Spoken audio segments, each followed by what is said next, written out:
Thanks for joining us. Epic was founded on building great games and sharing all of our technology openly with the community. We succeed when you succeed, and we want all developers to have the advantages we have ourselves when building games like Fortnite. Unreal Engine 5 is the latest chapter. We released the early access preview back in May, and the community has built some amazing things in it. Let's take a look.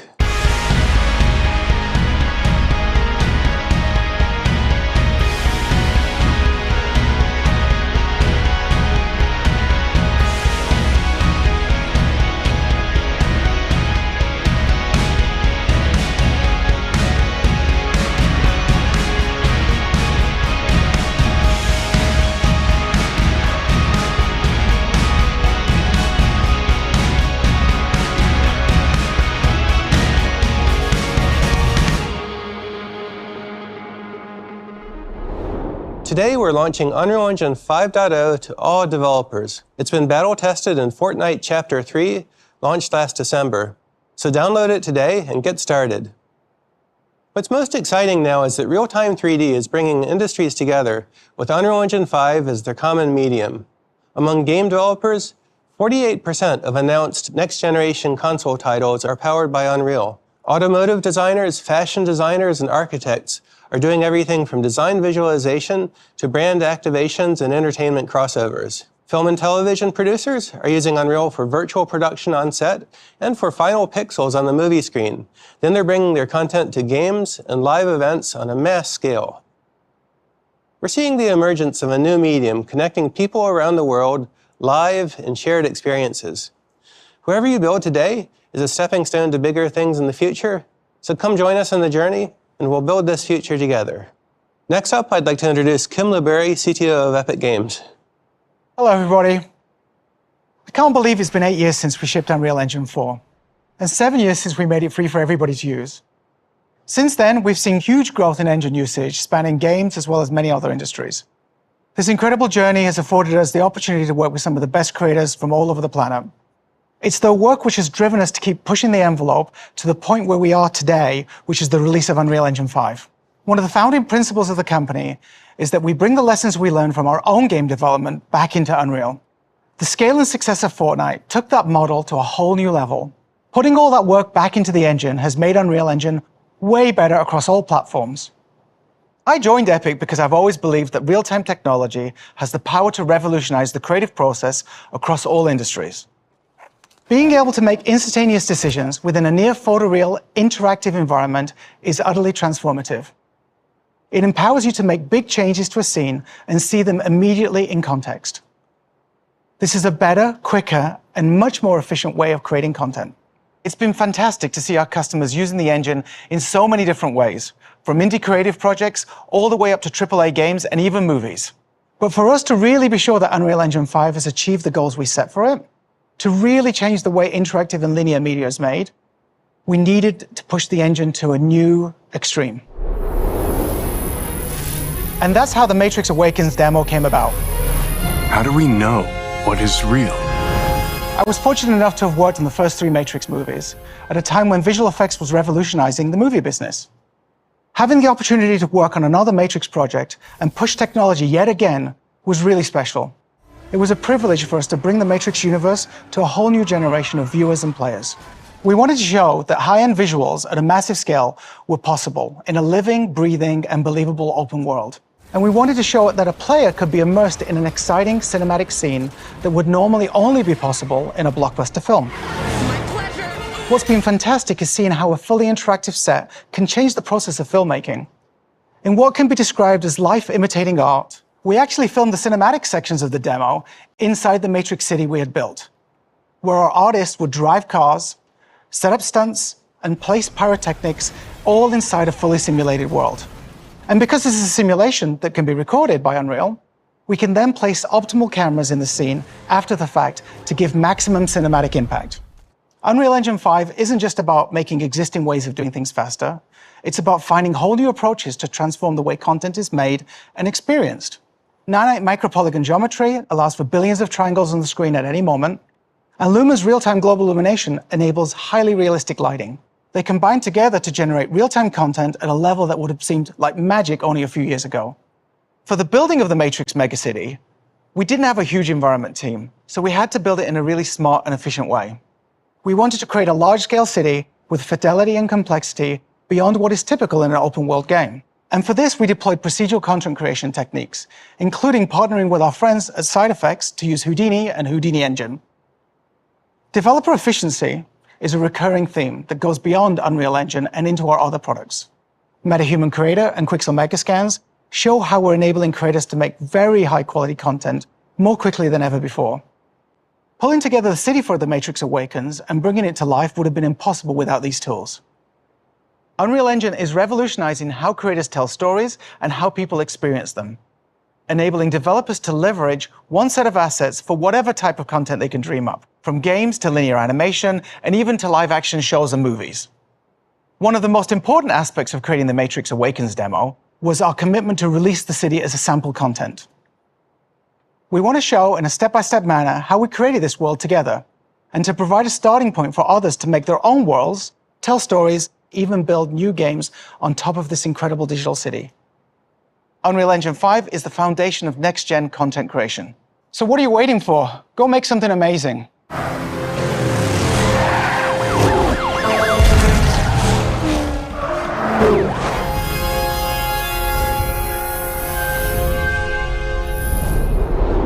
Starting today, it's never been easier to bring your creative vision to life. We built UE5 by looking at each individual aspect and asking ourselves, what technical hurdles can we remove to help developers put creativity first? We redesigned the Unreal Editor UI, making it easier to use with a streamlined, modern look, keeping you inside the 3D world that you're building. And we built tools for animation and modeling directly into the editor, enabling developers to fine-tune and iterate on content in context without round trips to external packages. Lumen frees developers to create dynamic worlds with high-quality global illumination.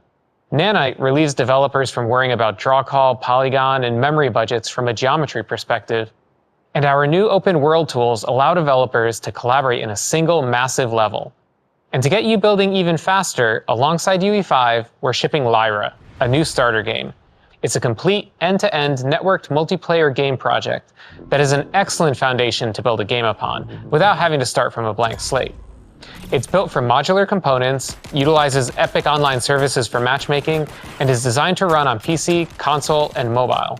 With Lyra, you can jump in, customize it, add new content, and begin playtesting from day one.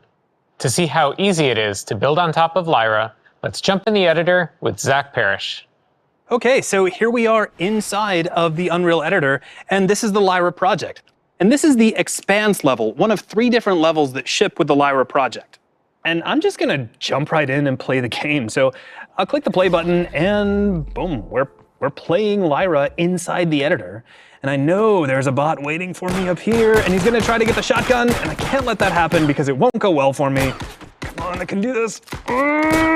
Okay, well, saw that coming. It's probably gonna happen a lot throughout this demo. Now, what we're gonna be focusing on is how we can take this level and modify it and really start to make Lyra our own. But before we do that, I wanna call out the lighting. This level is lit primarily with just the sunlight. As a matter of fact, if I move the sun around, you can see how Lumen just takes that light and naturally bounces it around the scene.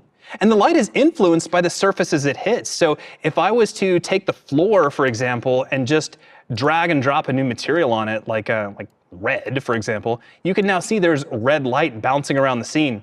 And if you really just want to crank it up to 11, I could drag and drop like this neon green color that I imported from the early 90s. And you can see that the sunlight hits that and floods the whole scene with green light.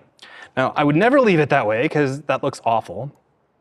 Now, in addition to bounced light, Lumen also allows us to illuminate our scenes using emissive materials. So here's a ball that has an emissive material on it, and it is casting light into the scene, but it's hard to see with all this sunlight. So let's just take the sun and tuck it up underneath the level. And now you can see that the ball actually is casting light, and there is no light actor there. This is all happening by way of the material, thanks to Lumen. In fact, if I take the material and change its color, we can change the color of the light. And if I increase that emissive value, we can actually flood the scene with more light and in the process make a sphere that's actually painful to look at. Now that light is dynamic. You can see as I move the ball around, that lighting is following along. So let's take a look at modifying our level. I'll just tuck the ball up here into the corner and let's bring the sun back.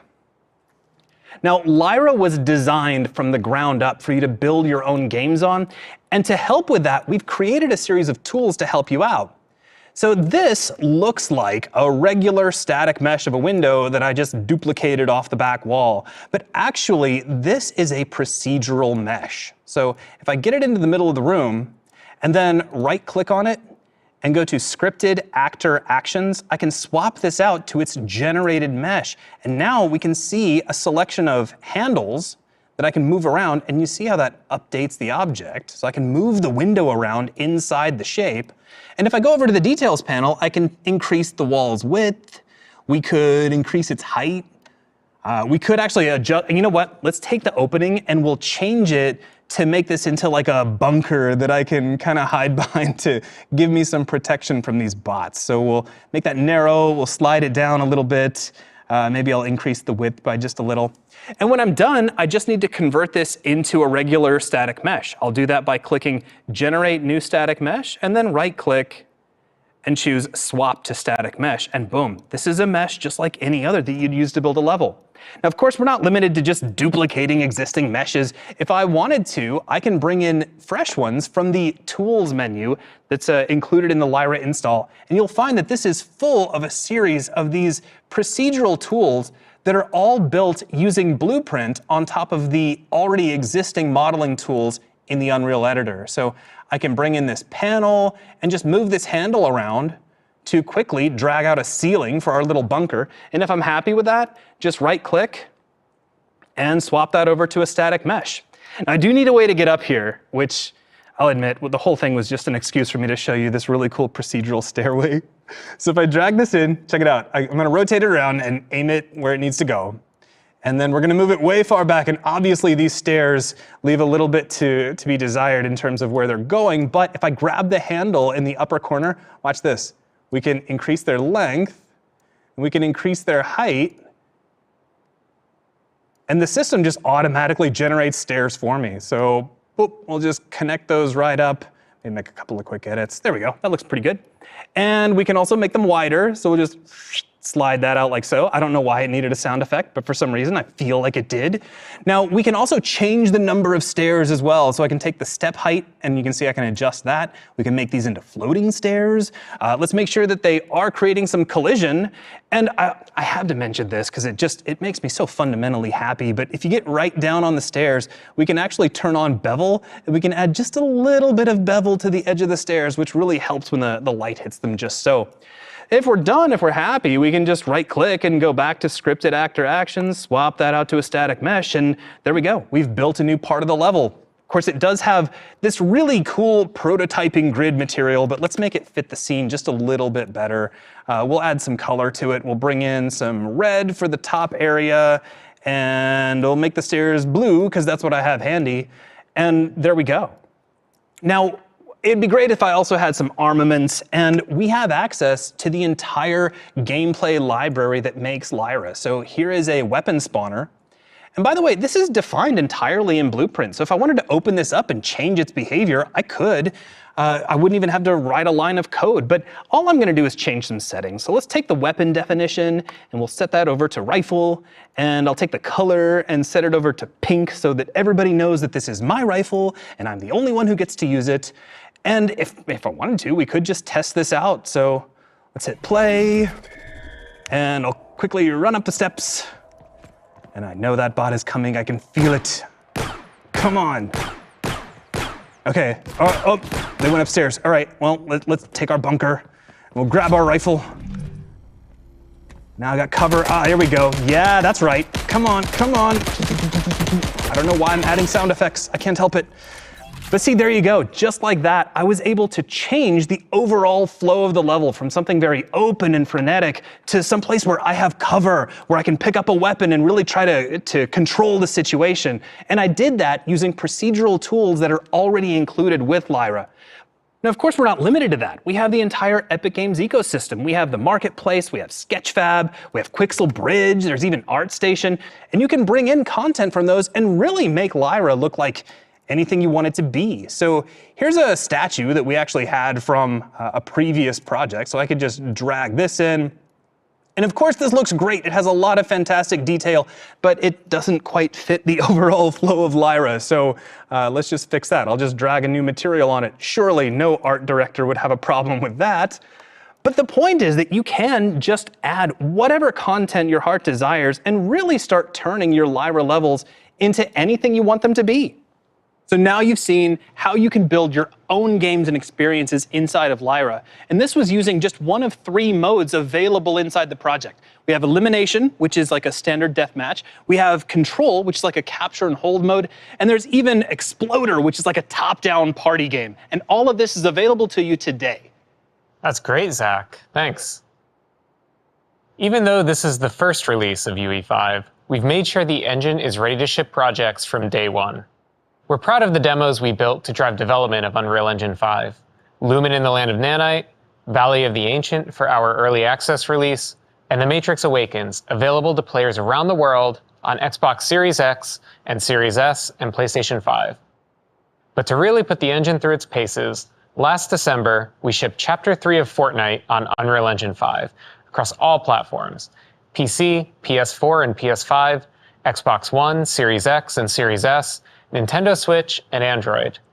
We completed a rigorous process comparing the performance, memory, and stability of Fortnite on UE5 with Fortnite on UE4, and we were able to make the transition smoothly without any major modifications to Fortnite's code or content. And the Fortnite team was able to take advantage of the new editor and workflows in UE5. Having taken the plunge ourselves, you can be confident that UE5 is battle-tested and ready for production. Now, our goal has always been for all developers to be able to take advantage of UE5, whether you're already working in UE4 or starting anew. We made sure the path to transition from UE4 to 5 is straightforward and well-documented, so you can hit the ground running with all of the new features right away. This is just the beginning. Future updates will include new features, improvements, and optimizations. And we're arming you with an arsenal of libraries and additional tools to put the power of creation in your hands day one. To preview some of these incredible tools, let's go to our friends at Epic Stockholm in Sweden. Hey everyone, Teddy here. High-quality photoreal content is incredibly expensive and time-consuming to create. Our mission is to bring you vast libraries of high-quality assets already made for you, and awesome tools for creating your own photoreal content and digital humans more quickly than ever before, so that you can concentrate on what matters most: creating amazing experiences. I founded Quixel over a decade ago with the vision to build Megascans, a massive library of ready-made photoreal assets to simplify digital world creation for developers, all built with state-of-the-art scanning technology. A single such asset contains millions of triangles, and in the past, making use of such high-fidelity content to create billion-polygon scenes was limited to the motion picture industry and could simply not be done in games. But now, with the advent of Unreal Engine 5 and nanite micro-polygon geometry, it's finally possible to use this movie-quality content as is to create real-time experiences that are indistinguishable from reality, regardless of which industry you're in. When Quixel joined Epic, we immediately made the entire Megascans library free for use with Unreal Engine and started work on integrating it into the engine itself to enable you to use all of these incredibly high-fidelity assets directly in Engine. With the release of Unreal Engine 5, you can now access the world's largest library of the highest quality scans for free, fully nanite compatible, without ever having to leave the editor. With a simple drag and drop, you can instantly stream in photoreal nanite content to build any world imaginable. And if you need even more assets and can't find what you need in the Megascans library or Unreal Engine Marketplace, we've joined forces with both ArtStation and Sketchfab, working to make millions of additional marketplace assets more accessible to developers. We're solving the problem of content creation at scale, with libraries of free assets and paid world-class assets from creators, featuring the best revenue share in the industry. Sometimes you might not find exactly the asset you're looking for and would like to create it yourself. But take it from me, scanning custom assets has always been incredibly hard work that requires a great deal of training, as well as specialized and expensive hardware and software. For this reason, we've been working to distill our scanning experience and technology into an easy-to-use phone app, bringing the gold standard of photogrammetry straight into your pocket. We're calling this app Reality Scan. It intelligently guides you through the scanning process in AR to ensure optimal quality, processes all data automatically in the cloud, and publishes the final asset straight to Sketchfab for use anywhere, all for free. Our goal is to make it as easy as possible for you to create and share your own custom photoreal content whenever you need it.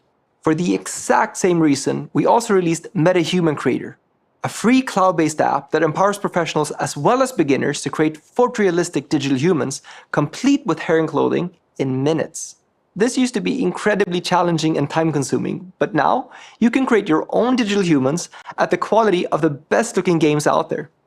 So, by combining this incredible free creator ecosystem of best-in-class tools and movie-quality content with the power of Unreal Engine 5, creating amazing photoreal games and experiences has never been this easy. With all these new free tools, you'll be able to start building in exciting new ways developed by both you and the community as a whole. And to tell you more about another great community resource, here's Sjoerd. Thank you, Teddy. The community of creators all over the world is something that is very dear to us at Epic. I started my personal journey when I first discovered Unreal Engine 23 years ago, when I was just 15 years old. I started creating levels for Unreal Tournament, joined its community, and it changed my life, as we've seen it do for so many others.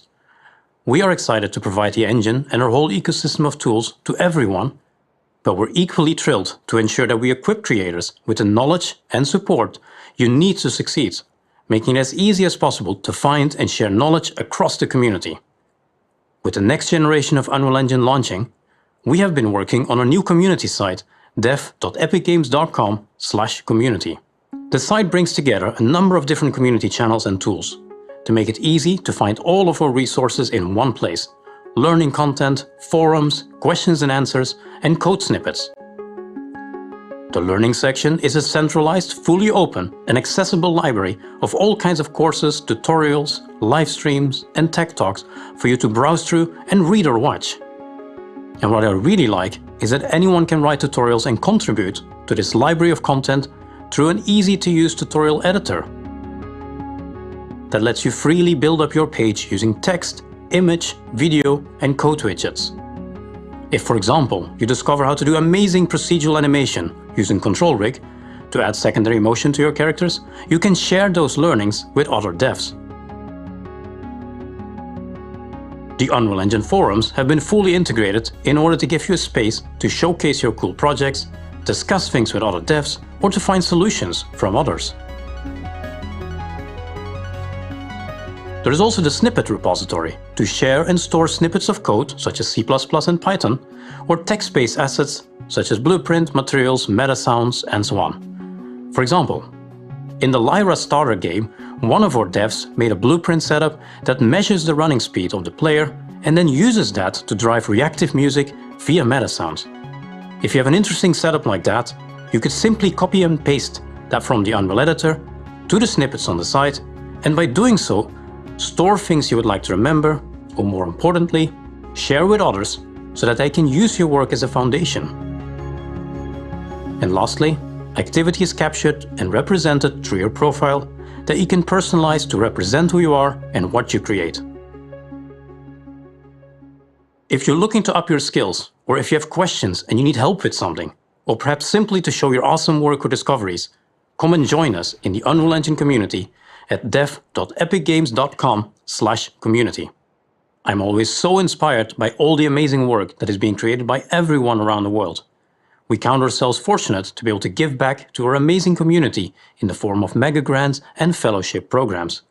Today, we are proud to highlight some of the astounding work being produced by the community, and here's just a sample of all that amazing work.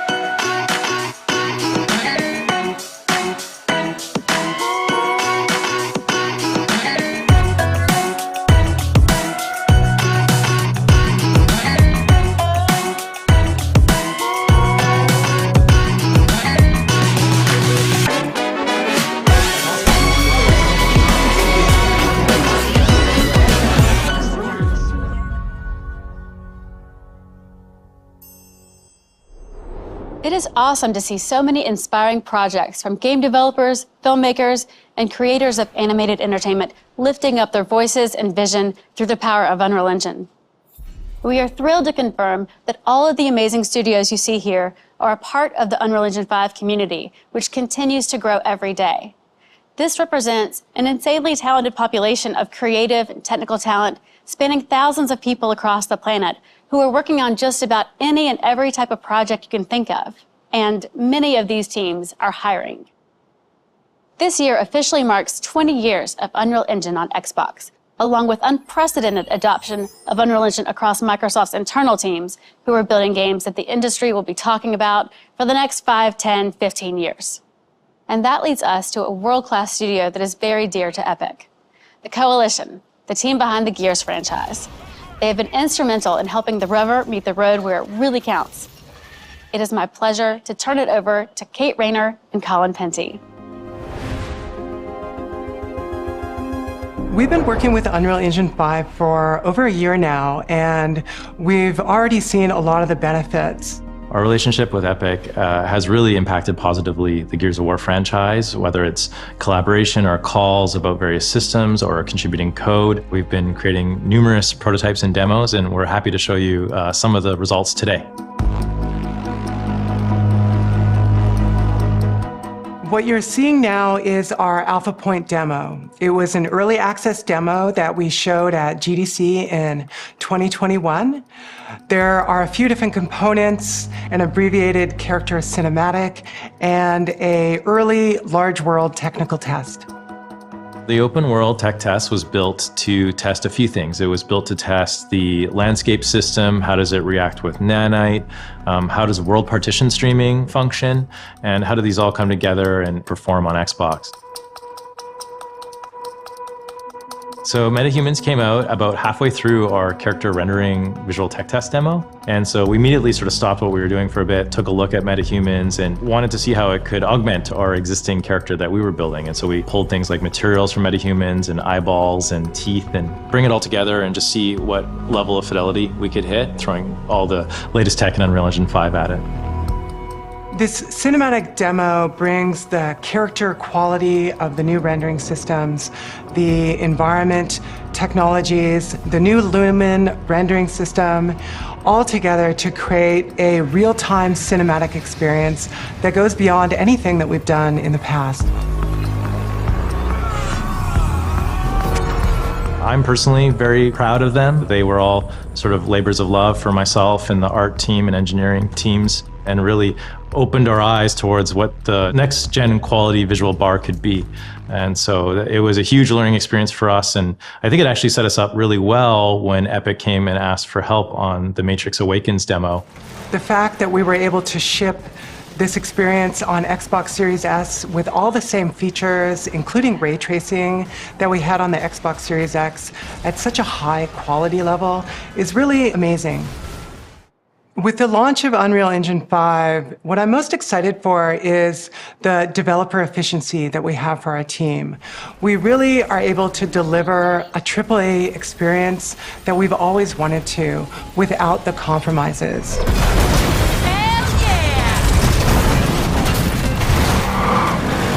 Unreal Engine 5, I feel like, is a huge game changer, and I feel like we haven't fully even realized how much of a game changer it's going to be. It basically democratizes game development across the world.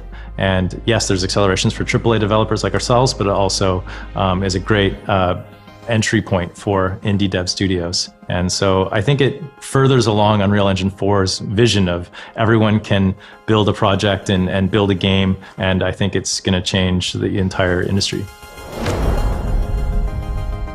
Thanks so much, Kate and Colin. The work across Microsoft and the Coalition make Unreal Engine better for everyone. CD Projekt Red are experts in open world game design, with The Witcher 3 and Cyberpunk 2077 combining freedom of exploration with compelling storytelling in unparalleled fashion. Through a new partnership with Epic, CD Projekt Red is building a brand new Witcher saga with UE5. Our cooperation with Epic has just started. It was the shift towards open world support that brought Unreal Engine 5 to our attention.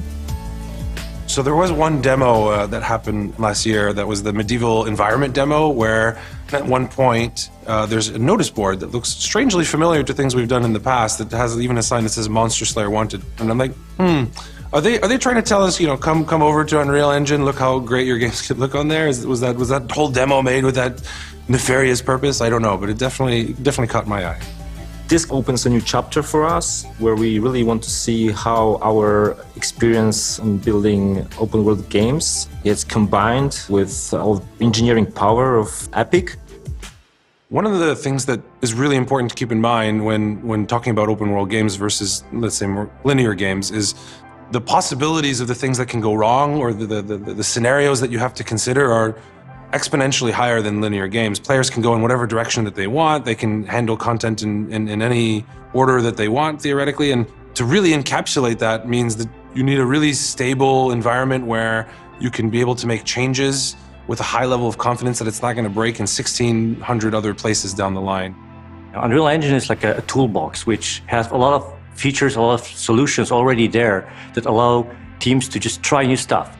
The fact that Unreal is used by a lot of teams already in the world, a lot of perspectives are projected into the design of the tools, and that helps the tool to be way more agile. So all in all, it's a really, really cool technology to prototype and make environments really quickly, really beautiful, and very realistic. Epic and CD Projekt Red are the two companies that really want to achieve something great. We won't stop just by developing some features. We won't stop there. Yeah, we will continue to work together to achieve something extraordinary in the end. Thank you to the CD Projekt Red team for providing this great insight into why you are placing your bets on UE5. We've touched upon how great storytellers are turning to Unreal, and this applies to many different disciplines. Whether you're a game designer or a cinematographer, that common language, that real-time parlance, is Unreal Engine 5. Few people understand this better than Aaron Sims. Unreal Engine 5 allows for a creative to be able to create anything that they've dreamed of into reality. After being in the industry for over 3 decades, I've seen a lot of changes in the visual effects industry. I've seen a lot of great innovations, but there's been nothing like Unreal Engine 5. I think it's still new to the community in some ways as far as looking at it as a storytelling tool. A lot of people think of it as a game tool or other things, and I think that there's so much capacity for storytelling.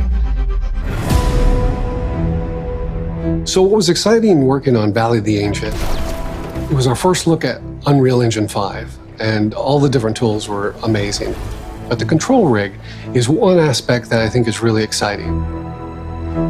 It's so important to actually have realistic movement. Not only the look and feel and the lighting of the character, but the movement has to be realized in a way that, as the audience, you believe them. And so you have all the tools using control rig, the face rig, and being able to use mocap, for me, was a lifesaver. And to be able to bring it in Engine and just rework a few things here and there, and I was done, all in Unreal, is pretty amazing. The great thing, again, about Unreal, it's a lot of fun to be able to play within that sandbox. And what's also important is to be able to have access to assets. The marketplace is a great resource. There's a lot of free content, and we, as a matter of fact, actually added to that library, and it's a creature from our film called the Eye Calendek.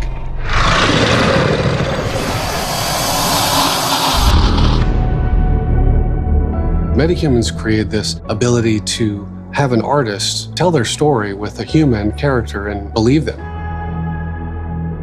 The fact that the shaders and the textures, the skin, is very realistic. And even the hair and the eyes and everything have really taken the human character to the new level. When you thought about making a film or making a story, I think those limits that used to be, you can actually put those away. The fact that a small group of people can create stunning worlds that are believable and characters that have so much emotion and be able to tell compelling stories. There's nothing like Unreal Engine 5. It's an artist's dream. Thanks, Aaron. We are blown away by your work, and the sky is the limit moving forward. We are thrilled to be working with so many incredible partners who are using Unreal Engine 5 to move the state of the art forward. In fact, we have one more friend to introduce. Thanks, Dana. Crystal Dynamics is proud to be a part of the launch of Unreal Engine 5. This new engine translates into next-level storytelling and gameplay experiences. And that's why we are thrilled to announce today that we have just started development of our next Tomb Raider game, powered by Unreal Engine 5. Our goal is to push the envelope of fidelity and to deliver the high-quality cinematic action-adventure experience that fans deserve from both Crystal Dynamics and the Tomb Raider franchise. We can't wait to take this journey together. Thank you, and congratulations again to the Epic Games team. Wow, thanks, Dallas. We can't wait to see what the next chapter of Tomb Raider holds. So at the end of this very exciting hour, let's recap. Unreal Engine 5 is out and available today, in addition to the Lyra starter game, an awesome project you can use to build and ship your first UE5 game, not to mention thousands of free assets from the Matrix Awakens, buildings, metahumans, vehicles, everything you need to get going building dynamic open worlds. All of this is free to download and use, and be sure to check out the brand new Community Hub for even more resources and to help you get going and connect with other developers. Let's build the future together.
Hello, I'm Jérôme Plateau, the art director of the Special Project team. Welcome to the talk Matrix Awakens, Creating a World. Epic has been pushing the limit of real-time rendering and demonstrating that Unreal Engine can be used for many types of projects, from interactive experience to linear content. This year, we have created the experience named Matrix Awakens. Let's look at the teaser and then I'll go over the goals and the ideas behind the project.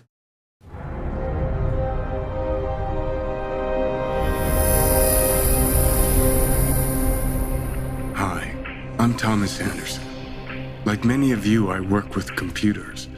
But computers are also mirrors, reflecting back who and what we are in the choices we make, the worlds we build.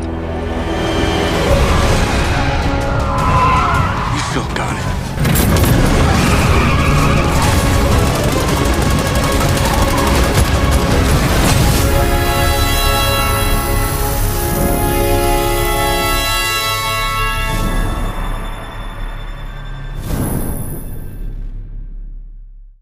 Okay, so let's go over the goals.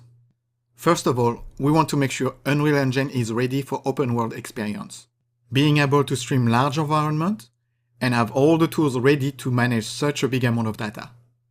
Then, of course, we want to use Nanite and Lumen for man-made environment like a city.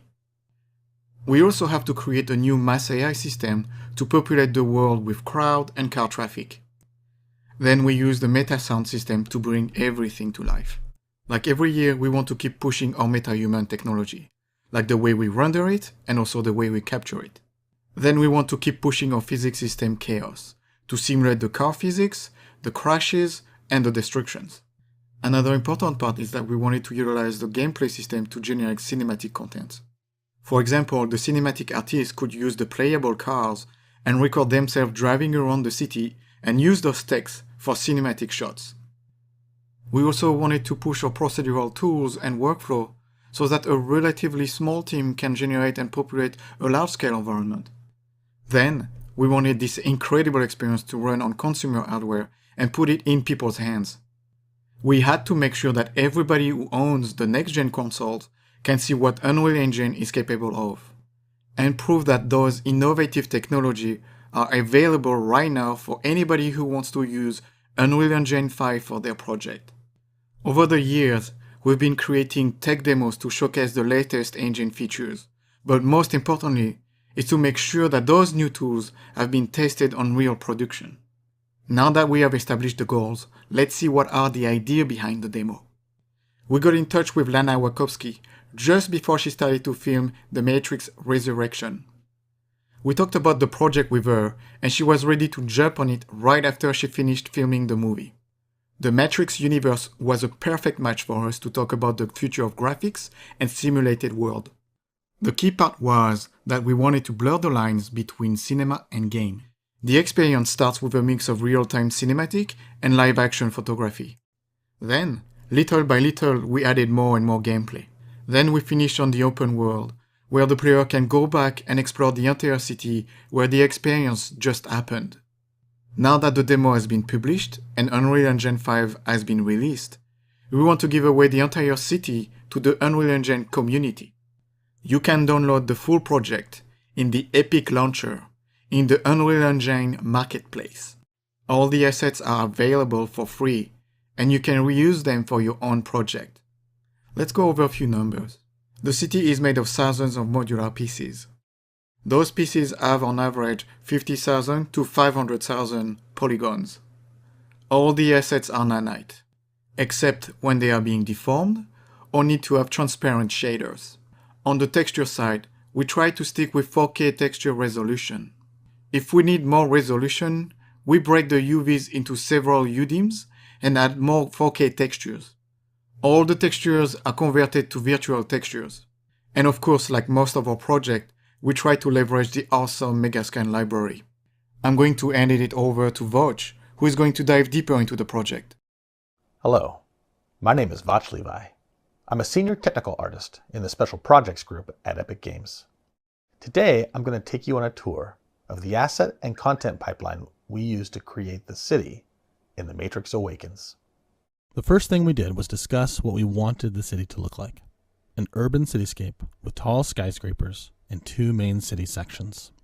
We wanted a detail-rich city with a variety of iconic buildings throughout the city. We drew inspiration from San Francisco, Chicago, and New York. We looked for buildings with intricate detail at both the bird's eye and also at the street level. We also wanted buildings we could mix and match using the upper section of one building with the lower section of another. We also identified specific building and street props, signage that we liked, awnings, anything that we could fit onto the facade wall of a building. We identified 24 unique buildings, 10 Chicago, 8 New York, and 6 San Francisco themed. We also included one building from the Quixel Megascans library to ensure our system and tools would work with module buildings from any source. With our buildings and props identified, the next step is to build a content library in Unreal. This library would feed the Houdini-based procedural city generator.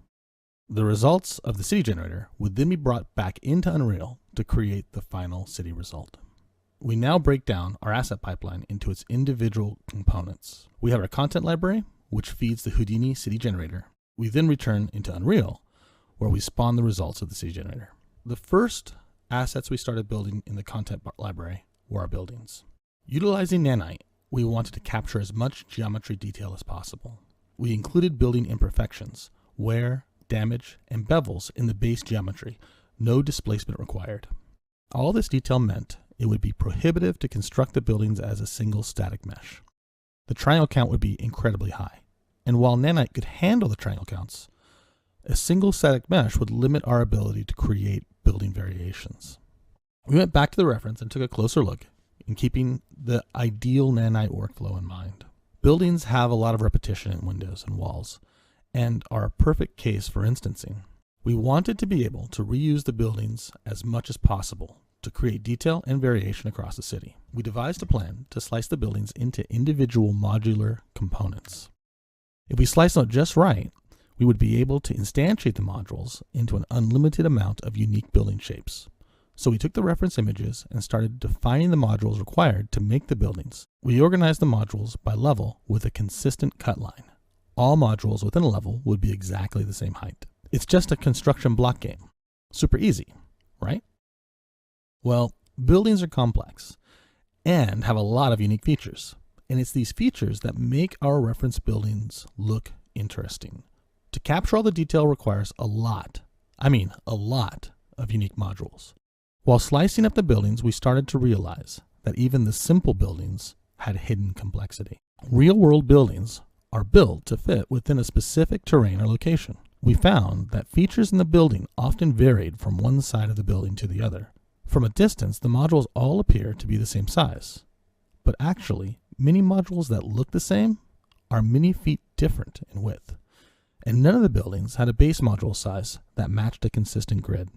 We reduced the overall module count by consolidating modules with similar size. We merged columns and windows, or made double-wide modules whenever possible. We felt it was the variety of detail and the inconsistencies of size and shapes that made these reference buildings look interesting. So we strived to retain all modules with differences in detail so that we could recreate the buildings as close to the original as possible using our base modules. Once we had all the module shapes defined for a building style, we used a custom-built module template generator to create a proxy version of each module. The template generator also allowed for defining additional metadata for the module, including module name, variation, floor, and dimensions. All the module templates are organized into a building kit that represents all the modules required to recreate the building. We used these templates as a starting point to create each building style and began prototyping the procedural building. We also use these template modules as a starting point in Maya to create high-resolution geometry. The templates represented the base shape and dimensions of the module, but not necessarily the bounding box of the module. Additional features could push out from the bounds of the template geometry. This is why we opted to use dimensions derived from the template geometry rather than rely on bounding boxes of the high-resolution geometry for module dimensions. Many of the buildings have hundreds of template modules and hundreds of high-res modules. In order to keep our assets consistent and our team sane, we developed a custom importer to batch import the building modules, create the necessary folder structures, and create and assign material instances for each module. For more information on this tool, please check out our talk on building look development. In total, we created 24 unique buildings for a combined 2,333 unique high-res meshes, 2,558 unique textures, and a whopping 5,707 material instances. It's a lot of data, and we needed a way to keep it all organized. I've mentioned kits a few times so far. So what the heck is a kit? Think of it like a lens kit or a shaving kit. A kit is a single location to organize all of the building modules, a quick way to review the module's geometry, the look development, and to see how all the pieces fit together to make a building. These kits lasted the entire life of the project and were used as the work area to develop the buildings. So what exactly are the building modules? We defined a base set of modules: corner, wall, and entrance. This base set can be used to create any basic building. We also added some additional modules required to lay out more complex facades. Wall caps are designed to finish off a repeating wall module segment and are often polarized for the left or right side of the building. Transition modules sit in between two modules that may be offset from each other. They are also designed to be scaled to fit gaps. Pillars and columns are specific features that may go between window or wall modules and should not be scaled at all. Corners are broken into a few separate modules. The base corner modules are interior and exterior and are required for buildings with 90-degree or square corners. We also defined split left and right corner modules to support acute and obtuse corners. Split corners seem like a perfect solution. However, they only work for flat edge corners. Details that extend past the corner will penetrate on obtuse angles and will create gaps on acute angles. To avoid gaps, we developed a new corner type we call corner caps. Corner caps act almost like a hinge and are aligned to the average angle of both the left and right wall segments. In most cases, we were able to reuse 90-degree corners as corner caps. But on building styles with lots of facade detail, we had to create custom corner caps. We also found that corner caps offered another level of additional detail and variation, especially on building targets that contain lots of corners. Now that we have all our building modules defined, we need to assemble them to create a facade. We wanted artists to have control over how the facades would be procedurally generated, so we created an expression language we called shape grammar that describes the construction of a facade wall. Shape grammar allows for explicit placement of building modules, but also supports repeating segments, looping segments, and defining which modules can be scaled.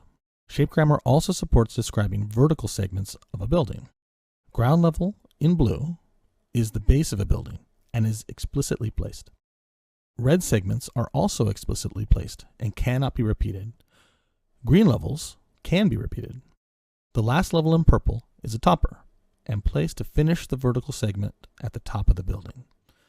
The vertical shape grammar defines which levels can be repeated, which part of the building can be split into different styles, and how to finish a wall segment by placing a topper module. To find out more about shape grammar, check out our procedural tech talk. To achieve aesthetic placement of building props, we opted to hand place prop anchors on modules. Props are registered to modules in groups that allow for random selection of a prop anchor during procedural city generation. Props are organized by type: awning, light fixture, sign, and by brand: bank, burger joint, hotel, in our prop library. When a building is procedurally generated, a random prop brand is selected for the building facade. When an individual prop is placed on a building, a random selection of variations is chosen from each prop type. Keeping track of module metadata became incredibly important. As mentioned earlier, bounding box dimensions alone are not a reliable method to determine module size. We use the Houdini template generator to create all the module metadata and store the module information. Houdini engine converted the module attributes to tags and stored them on the static mesh object, where the metadata could be easily retrieved later down in the pipeline. Pivot location is also a critical path and crucial to keep consistent. We decided to place the pivot on the left side of a module, aligned to the forward leading edge of a wall facade. With the pivot aligned to the wall, we would always know where the wall existed on the facade. However, this did create some challenges. For modules that did not have a forward-facing wall, like a recessed entrance or a stepped back wall, we still place the pivot where the phantom wall would have been. All of the module information, including shape grammar and level grammar, is recorded in a JSON formatted building definition file. This file was saved externally from Unreal Engine and used by Houdini to construct a procedural building. We thought of the PDF files as the building style, as it represented everything required to construct a building of a particular style. So far in the asset pipeline, we have defined how the building modules and the building props content was created. We have imported into Unreal and organized the content into kits. We have assigned metadata and registered props to the building modules and generated a building definition file that contains all the information required to define a building style. At this point, we are ready to send the file over to the procedural system and generate a building. Procedural buildings can be generated in both Houdini and Unreal Engine using the City Building Generator, HDA. We relied heavily on the building generator in Unreal Engine at all phases of building development to ensure our modeling, materials, and lookdev was set up to work properly in the procedural system. Please check out the Procedural City generation for more talk on the building generator. We also hand-authored collections of props to scatter around the city at street level and on the rooftops of buildings. We called these hand-authored assets biomes. We hand-authored the biomes using a new Unreal Engine 5 feature called Level Instant Packed Blueprints. Packed blueprints can be created from any selection of actors. The selection is exported into a newly created level that contains only the selection, and a packed blueprint is generated from that level, all automatically. All actors are converted to ISM components within the packed blueprint. A really nice feature in this workflow is the ability to place a packed blueprint in a level and then edit it in place. We use the packed blueprint workflow to author all biomes, hero buildings, and hero areas of the city. Hero buildings and biomes are also fed into the city generator for procedural placement around the city. With our source content pipeline complete, we are now ready to generate all the buildings in the city. To see how that's done, check out the procedural tech talk. Once the city is generated, a point cloud is saved into an Alembic file. We call the Alembic file a PBC as it only contains point information and any procedurally generated geometry required to create the buildings, streets, and collision objects. It's not a fully formed Alembic file that contains the full city. It's just points and data. We bring this PBC back into Unreal and spawn the city using the rule processor. Spawning the city is a complex task. The city contains thousands of buildings, props, roads, decals, biomes, information to build a traffic system, parked cars, and place audio around the city. It's a tremendous amount of information. So how did we spawn the city and manage all of these actors? Welcome to Open World. Open World is a new set of tools in Unreal Engine 5 that allow for managing large, complex worlds and for efficiently streaming these worlds at runtime. The two main features in the new Open World Toolkit are World Partition and one file per actor. World Partition is a grid system that allows for the loading and unloading of actors in Editor and spatially at runtime. It removes the necessity of sublevels and complex logic to set up when areas of the world are active. One file per actor separates the connection between actors and levels and allows for multiple people to work on a level at the same time. One file per actor also works in conjunction with World Partition to enable loading and unloading of individual actors. World Partition also introduces a new organizational system called data layers. Data layers are essentially a way to group content with a common label that can be toggled on or off and streamed at runtime when World Partition streaming cells are turned on or off. In the editor, World Partition improved workflows and iteration times massively for our content team by allowing them to only load the streaming cells and data layers that they needed at any given moment. One file per actor stores each actor in the map as its own file on disk, which means when we edit the world, data contention between team members is at a minimum because only a minimal set of data is locked. For instance, I'd only have to load the single cell or data layer containing the stop sign and check out only that one actor to make the change.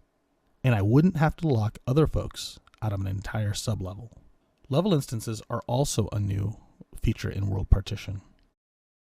They offer a level-based workflow that facilitates the porting of non-world partition worlds into a world partition system.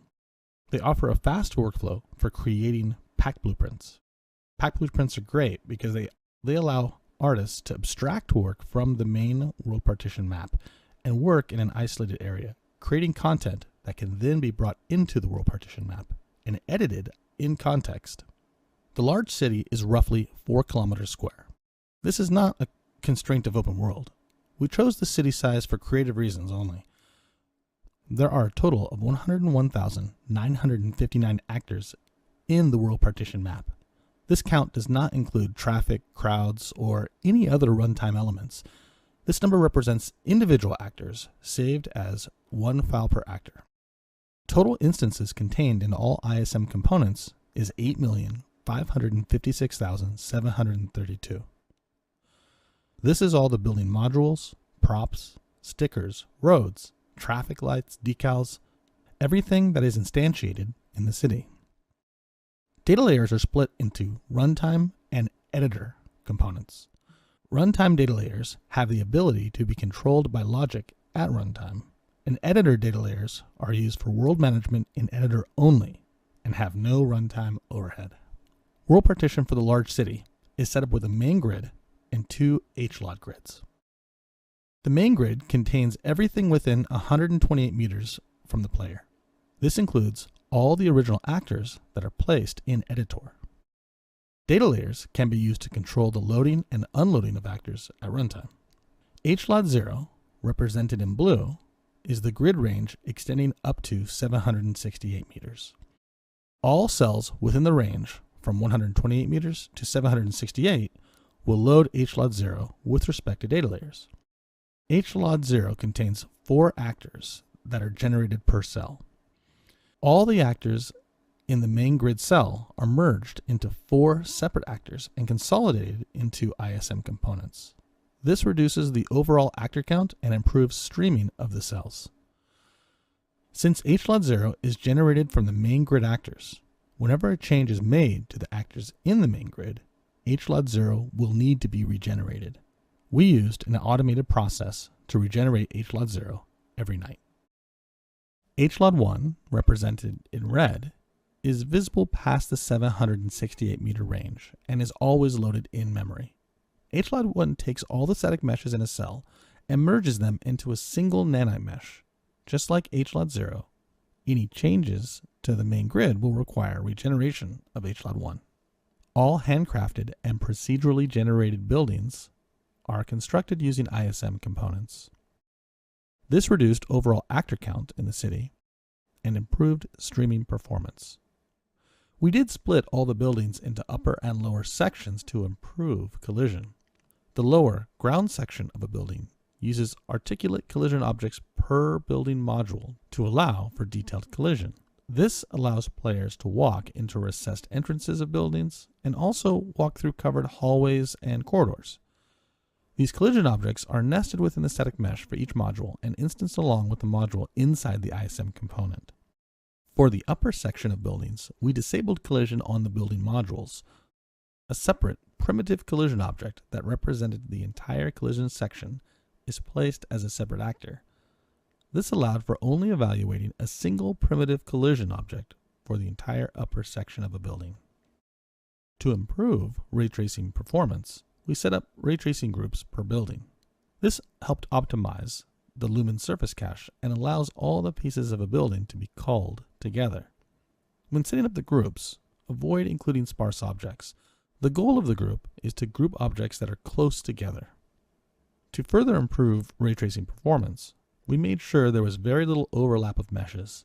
Hardware ray tracing gets slow when meshes are kit-bashed together and have lots of internal occlusions and penetrations. We booleaned all of our building modules to remove any dirty geo. Lumen traces mesh instances close to the camera, and then relies on HLOD 1 for everything else, allowing GI over huge distances. Now that we understand open world, it's time to set up the rule processor and spawn the city. The rule processor is a set of tools that allow for importing point data via an Alembic file. This point data could come from any source, For this project, we exported Alembic point data from Houdini and also from Unreal Engine for use with the rule processor. The rules can be very simple. For each point, spawn an actor. Or the rules can be complex. If a point is an upper-level building module, assign it to the building data layer, disable collision, and set the window primitive data. The rule processor is fast and able to process millions of points very quickly. We were able to respawn the entire city around 50 times throughout the project. And often, we respawn the entire city multiple times per day. We set up multiple rules for ingesting the city based on how we wanted to organize actors in the world. Buildings have a set of very specific rules that are different from actors that make up the roads and freeways.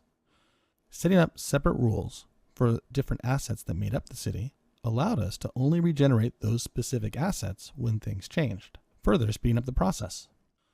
The rule processor keeps track of actors that have been spawned and automatically cleans up old actors. It's also smart and recycles actors to reduce adds and deletes when using source control. The rule processor is also able to look up metadata key values and apply that data to actors as attribute overrides. This was helpful for setting up actors with specific needs like mesh decals and collision objects. The metadata required for setting up the interior windows was also procedurally generated and set up on actors as per instance primitive data. The city is spawned and ready for gameplay. This project was an absolute joy to work on. Before coming to Epic, I worked in the film industry for 20 years, and this is the first project I've worked on that didn't rely on a render farm to produce final frames. Working with assets at this level of detail, fidelity, and complexity in real time was something I never would have imagined was possible just a few years ago. And every time I fire up my workstation and open up this city map, it blows my mind what we're able to do now. Thanks for watching this video. And if you want to know more about how this city was produced, please check out our procedural tech talk. Hey, I'm Scott Clifford, and I'm a principal technical artist in the Special Projects group at Epic Games. In this section, I'll be showing you some of the techniques as well as Unreal Engine 5 features that contributed to the look and feel of the Matrix Awakens city environment. Okay, fellow friends of Unreal, here we go. As we narrowed in on the content for the Matrix Awakens, we were faced with populating a city with buildings. We wanted these buildings not only to have the complex model detail we can support with Nanite, but also high levels of realistic shading detail across a variety of architectural styles. So we start, as all good lookdev does, with some photo reference of the style of a building that fits the project. Here's an example of the entrance of a building we chose for reference. This building not only needs to look good from this scale, but it needs to look good at the scale of a city. It also needs to look good from a human scale, and possibly even from an arm's length scale. Oh yeah, and there are 18 buildings that we've scouted and would like to include in our city. As Vach spoke about earlier, after we break the building down, we're not talking about just shading a building. We're talking about shading modular pieces of a building. For instance, good old building CHD has 72 modules in its kit. But that's kind of a simple building. CHC has 226 modules. And NYA, 485 modules. So we end up with over 2,000 individual pieces of buildings that need shading. Challenge accepted. Our goals are to minimize repetition, create textures for thousands of module assets with a small team, accommodate all possible module arrangements, and maintain our PBR values in our final materials. Not so fast. Anytime we want to do look dev, we need to have a calibrated lighting setup that we trust to make judgments about the work we're doing. This is a topic that could be its own tech talk in itself, but some of the things that we consider are what kind of HDRI we're using for our sky illumination, what is the key fill ratio of the sun to the sky, and how does that relate to what we see in the HDRI, what are our post-process volume settings, and many other details that you can check out in the City Sample asset pack where we include this calibrated lighting setup. So now let's break down the look. When doing look dev on a model, we can break the process down into 3 distinct phases. The first phase is where we address the base substance. What is this model made of? Then we break it down to the manufacturing process. How has the process that this building was made or assembled with affected its look? Finally, how has the environment changed this building since it's been manufactured? So let's start with our base substance. Base substances are created by gathering a library of tiling textures that we start with from Quixel Megascans. We adjust these textures to possibly remove repetition or add features, and then we export them as packed 4K RGBA images. We import these images as virtual streaming textures into the engine.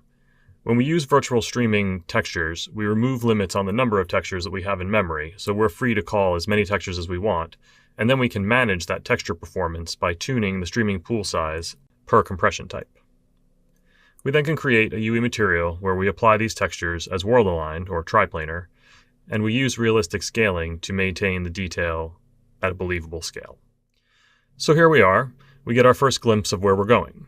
The building modules are assembled into coherent buildings where we can start to test our work in our calibrated lighting level. Warning! Even though we don't have anything close to a finished material here, it's important that we start to sanity check our albedo, roughness, specular, and other values with each layer of the material. I like to do this by keeping the pixel inspector open and comparing what the reference values for things like base color and the G buffer are to values that I know. So this is where we are. Doesn't look great, but we have a starting point. So let's give ourselves a check for our base substance and move on to our manufacturing. The manufacturing details, such as mortar lines and block color variation, can be derived from two block pattern maps. Block variation, which gives each brick in the pattern a different value, and mortar lines, which shows where the blocks are joined. At this point, we could decide to fire up a 3D paint package, hand off these textures, and have our poor texture artists paint these maps onto all 2,000 building modules. However, what we'd end up with is every module having the same pattern in every place it's used. This doesn't give us variation when the same module is used many times in a building, which was one of the goals we started with. So maybe there's another way. Before we get to that, we also added a couple crevice masks to the block patterns where staining or drips might be heavier. We'll use these later when we consider how fabrication details affect the environment's influence on our look. So we take our block pattern textures and combine them into a single 4K packed texture using BC7 texture compression. We use this compression to try to maintain as much detail in each channel and avoid channels bleeding together during the compression process. We carefully inspect all our reference and determine that we would need a collection of 5 stone block patterns and 3 brick patterns to cover the architectural style found in our city. But how are we going to store all these patterns? Let's talk about UDIM textures for a second. UDIM is simply an automatic UV offset system that assigns an image into a specific UV tile. So the mapping between the number that is found in the image file name is then used to offset that image into UV space. This allows us to use multiple low-resolution texture maps, producing a higher resolution result without using a single ultra-high resolution image. UE supports UDIM texture imports and stores them as virtual textures. We take our block patterns, and each pattern gets 10 variations in a 2x5 grid. Each variation has identical bricks at the left and right edges. This is going to help solve the problem of building modules that are aligned next to each other. We line up these 2x5 grids in a single 10x5 UDIM virtual texture. It's time to UV the modules. What we do here is a trim sheet approach where we carefully unwrap our modules and lay out the UV islands on our giant UDIM block pattern with the goal of producing modules with fabrication details that can seamlessly tile with multiple different neighbors. We lay out all islands in the bottom row. They will be procedurally offset into the other variation rows in the material. We use style columns that are 2 tiles wide, so module islands could be large and cross the border of 2 tiles. Most modules use 2 to 3 types of block to achieve the right structure. Now, in our material, we add functionality to use these block pattern UDIM textures for mortar line color, also for per block base substance variations of color and normal. We use per instance random to pick different rows of UDIMs and remove block variation and repetition. We end up with 4 UDIM virtual textures that provide all the brick and block patterning for all 2,000 plus building modules. Using 4K tiles for the block pattern UDIM provides very high textile density for fine details like mortar lines, which can be seen in the image on the left. Being creative with the UV layout allows artists to add complex structure to very intricate geometry, and variation is automatically built in to every building. So, let's see how we're doing. Here's our reference against our first 2 layers of our material, which include the base substance and the manufacturing detail. Not bad. So let's give ourselves a check for that, and we'll move on to the final layer, which is the environment influence on our building. For this, we lay out an additional standard set of UVs and use a constant texel tensity across all UDIM tiles. We recommend to use constant tile size. We did not do this where we had some tiles in our UDIMs which were 4K and some were 2K, which becomes difficult to track as the textures go between different departments. So we recommend you choose one size, say 4K, and have every image in your UDIM be that size.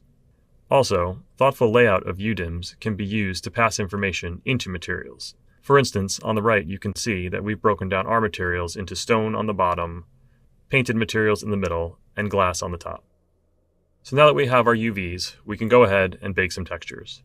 First we bake a set of utility signals per module that include multiple AO distances, curvature, world space position, and other signals.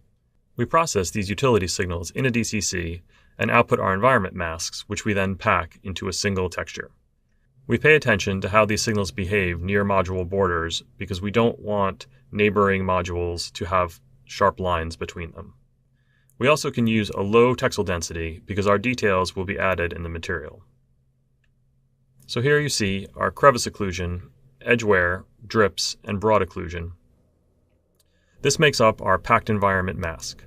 Every building module needs one, so there are 2,000 of them. Luckily, since this process can be automated, no artists were harmed in the making of this texture. So now that we have our texture, we can continue to build our material. We use the packed env mask with multiple scales of world-aligned tiling detail and macro breakup. We create material functions for all of our environmental influences, including grime and drips. Here's a glimpse at that environment material. You can see that we use material attributes to layer the manufacturing and environmental layers over the base. You can see this by the one spine that kind of travels through the graph from left to right below. We use material functions along this spine to share these layers between different materials. For instance, here's our drips material function in the upper right. So let's check back in with where we are. We started here, and now we're here. Just a reminder that aside from the precise UVs needed for the block details, everything else you see here is handled procedurally. No hand painting, no placing decals. Here's a glimpse of where we are with our building material at a few different scales. So let's go ahead and give ourselves that last check for our environment layer of our material. Now that we have our building material, we need to assign that material to all of our instances. We start with the global material at the top level, which is the parent of everything below. We then add instances at the global level to set parameters that might be changed across every block material in the whole show. We also add an instance to set the kind of textures, for instance limestone in this case, and then we add another layer which sets a color. We then add an instance at the building level. If we wanted to change the color specifically of CHJ, we would address that here. There are 18 of these, one for each building. We then add an instance at the kit level, which allows us to make changes per floor of buildings. Finally, we have an instance for every module in which we set the specific environment packed texture that we need to use for that module. There are over 2,000 of these, one for every building module. So, with this many modules, one might ask, how do we get all of this data into the engine? We've automated this process by using an asset ingest editor utility widget. This widget relies on a rigid source folder structure for FBX and PNG files. It then provides the actions of importing static meshes, textures, building material hierarchies, and assigning textures to material instances. Once we completed our building material and began to examine it when we put it into the world, we noticed there was a bit of a disconnect between the bottom of the buildings and the sidewalks. We addressed this by building a flat skirt mesh for all building modules. These meshes were then placed procedurally by the building generator prop system. So let's move on to our window interiors. Here you can see an example of what we created. The technique we employed begins with interior mapping, which is used to fake 3D geometry with parallax on flat 2D cards. On the left, you see some typical interior mapped rooms. These are from RoboRecall. On the right, you can see our Matrix Awakens office interiors, which include simulated 3D furniture and non-uniform room size. So let's compare some techniques to achieve this look. On the left, you can see a fake room using interior mapping only, and on the right, there's the actual geometry. If we do a capture of the interior geometry and use bump offset, we get an effect that appears to have the objects floating in the middle of the room, but they still seem rather flat. We can use parallax occlusion to give these objects some depth, but there are still some pretty bad extrusion artifacts. We came up with what we call the 3D print method to improve these techniques.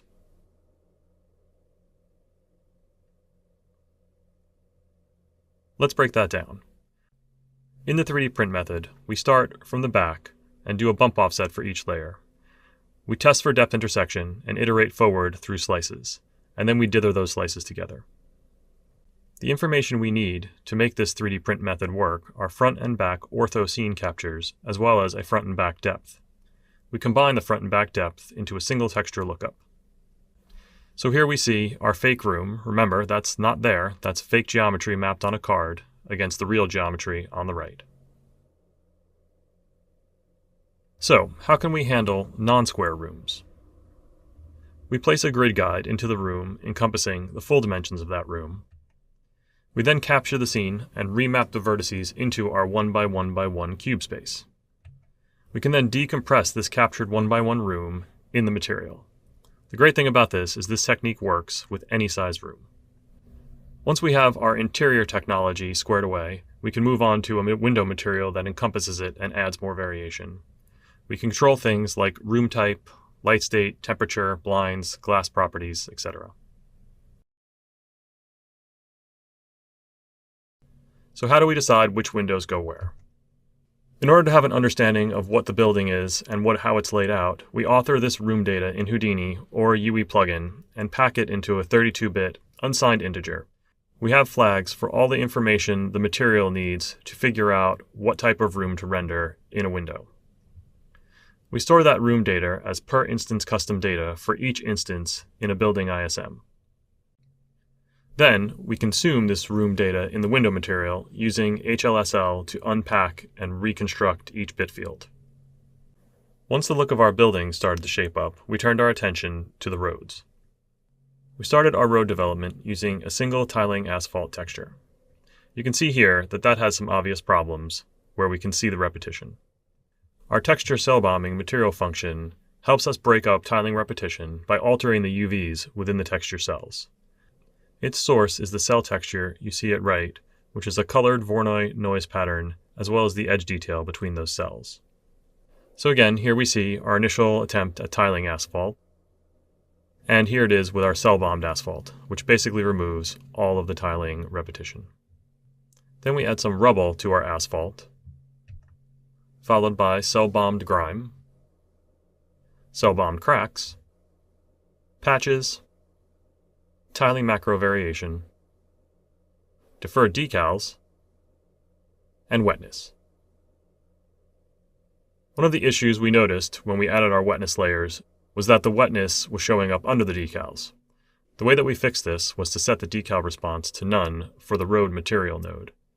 Then, in the material, we could use the apply debuffer node to composite the debuffers into the material under the wetness layer at the appropriate point. Here is our road material with the features I've outlined, as well as others such as the ability to add lane markers and to deal with intersections. Getting the road wetness to look right was one of the biggest challenges of this material. We used many inputs to get a natural-looking water pooling effect. This required 2 UV sets, vertex color information for blending problem areas, as well as a variety of lane and vehicle textures and manipulations of UVs blended with noise to achieve our final result. Here are some images of our completed road material in the world.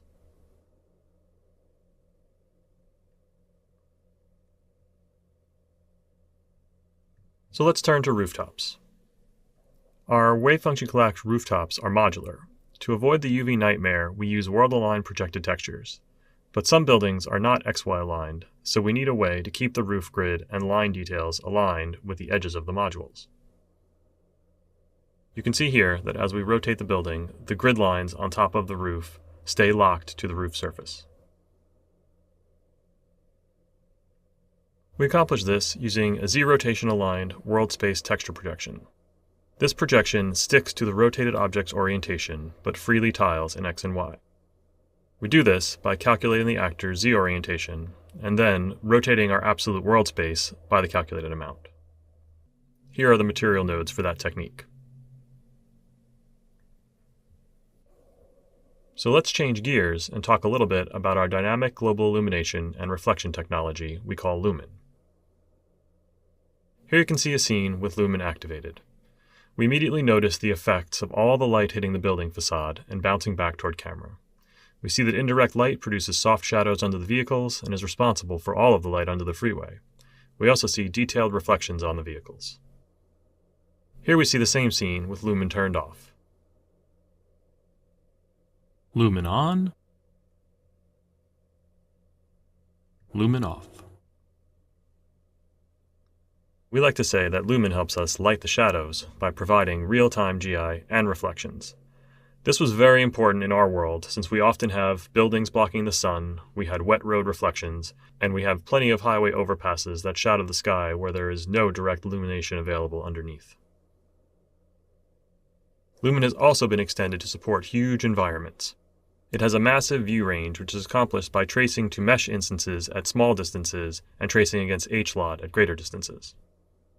Here we see Lumen operating at city scale, where a shaft of light on a building is clearly taken into account in the indirect illumination of a building all the way across the street. One of the most important parts of Lumen is that it is dynamic. It instantly updates, so you have no lighting builds, you can change your time of day, you can have moving cars, characters, and destruction that are all computed and taken into account as the light is bounced around and the reflections are calculated. When this project started, one of the ideas was to have a night mode where we would illuminate the city, not by the sun, but by many practical light sources. Using Lumen for night mode was a happy accident which was discovered while exploring the world with the sun and sky off. It became clear that lit only by millions of emissive window meshes and no place light sources, Lumen was able to propagate that lighting in a realistic way to give the city a nighttime look. And finally, Lumen uses hardware ray tracing on consoles, which allows high-quality reflections where characters are represented. I hope this talk has helped you understand how we used Unreal Engine 5 to create the world of The Matrix Awakens. As this undertaking was very much a team effort, Jerome, Vach, and I would like to extend our thanks to all the talented individuals at Epic who contributed to the work you've seen here. Thank you for watching.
Hello, I'm Quentin Marmire. I'm a lead technical artist for the special project at Epic Games.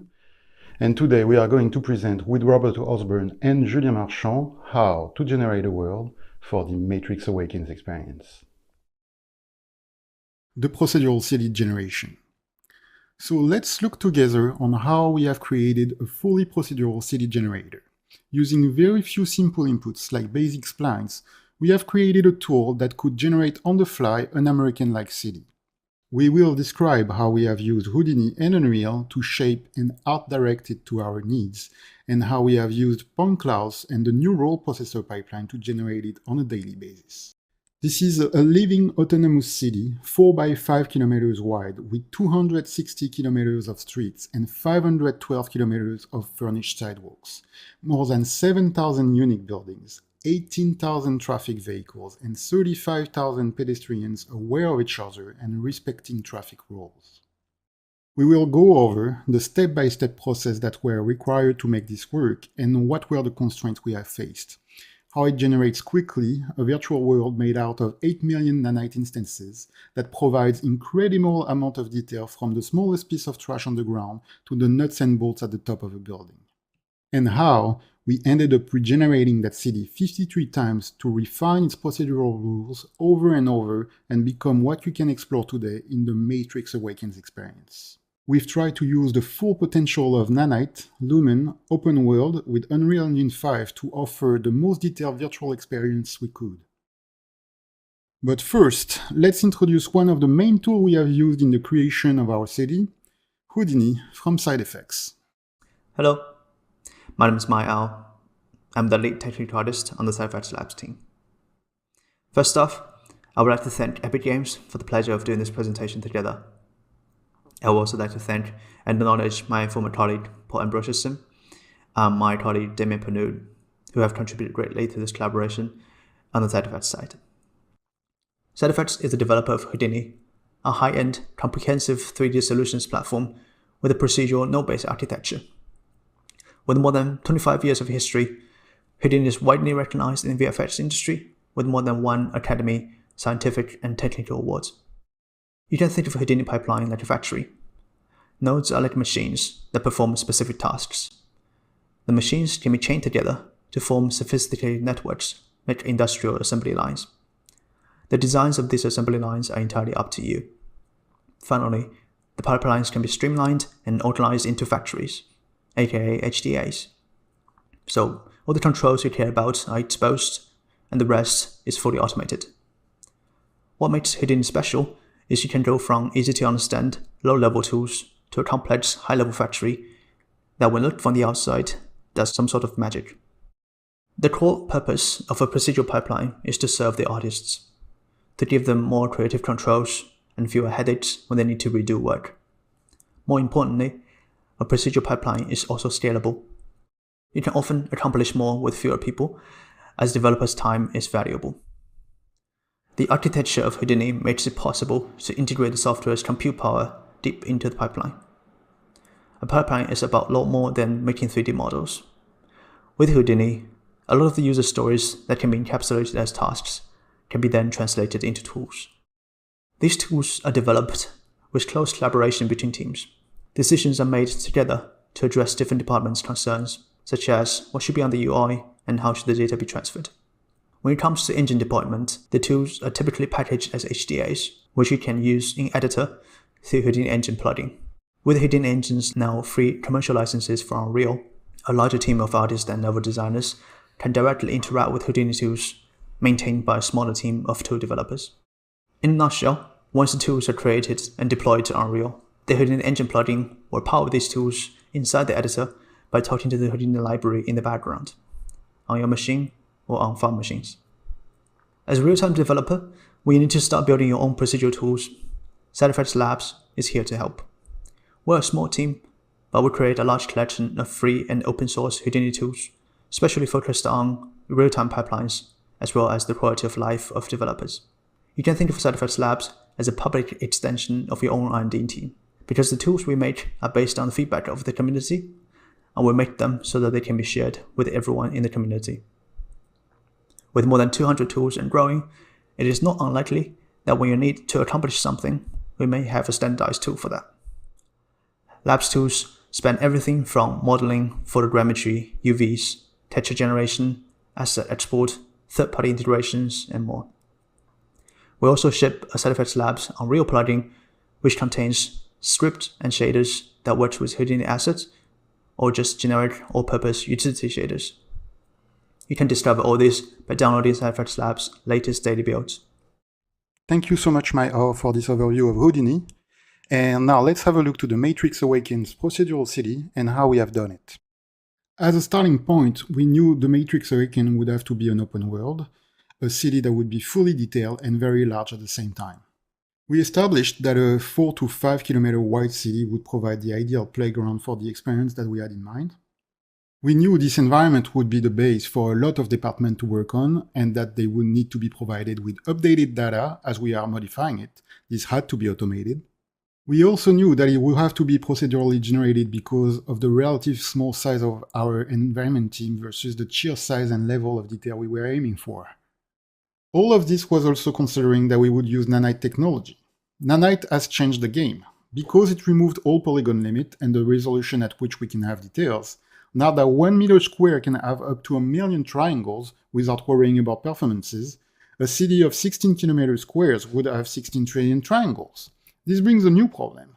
The size and the amount of assets on disk becomes a limiting factor. Also, bigger assets means slower iteration and less flexibility.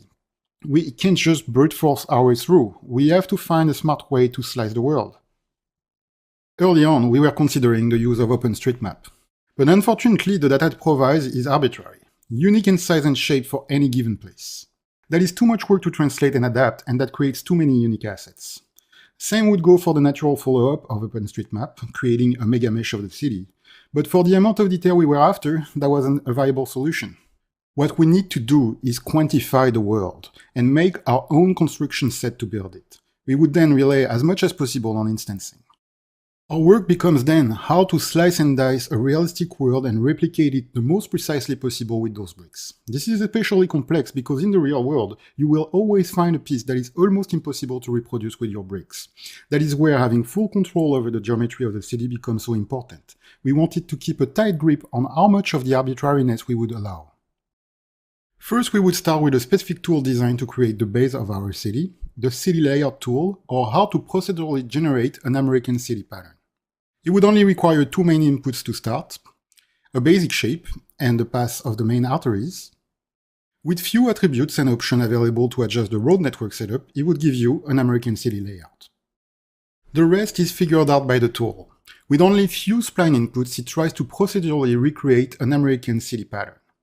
We relied on the find shortest path Houdini node to create the arteries. And at last, the tool is calculating the best fitting grid pattern to match to the size defined by the user inputs. The tool can procedurally create an infinite solution of different cities. The next step is the city zoning.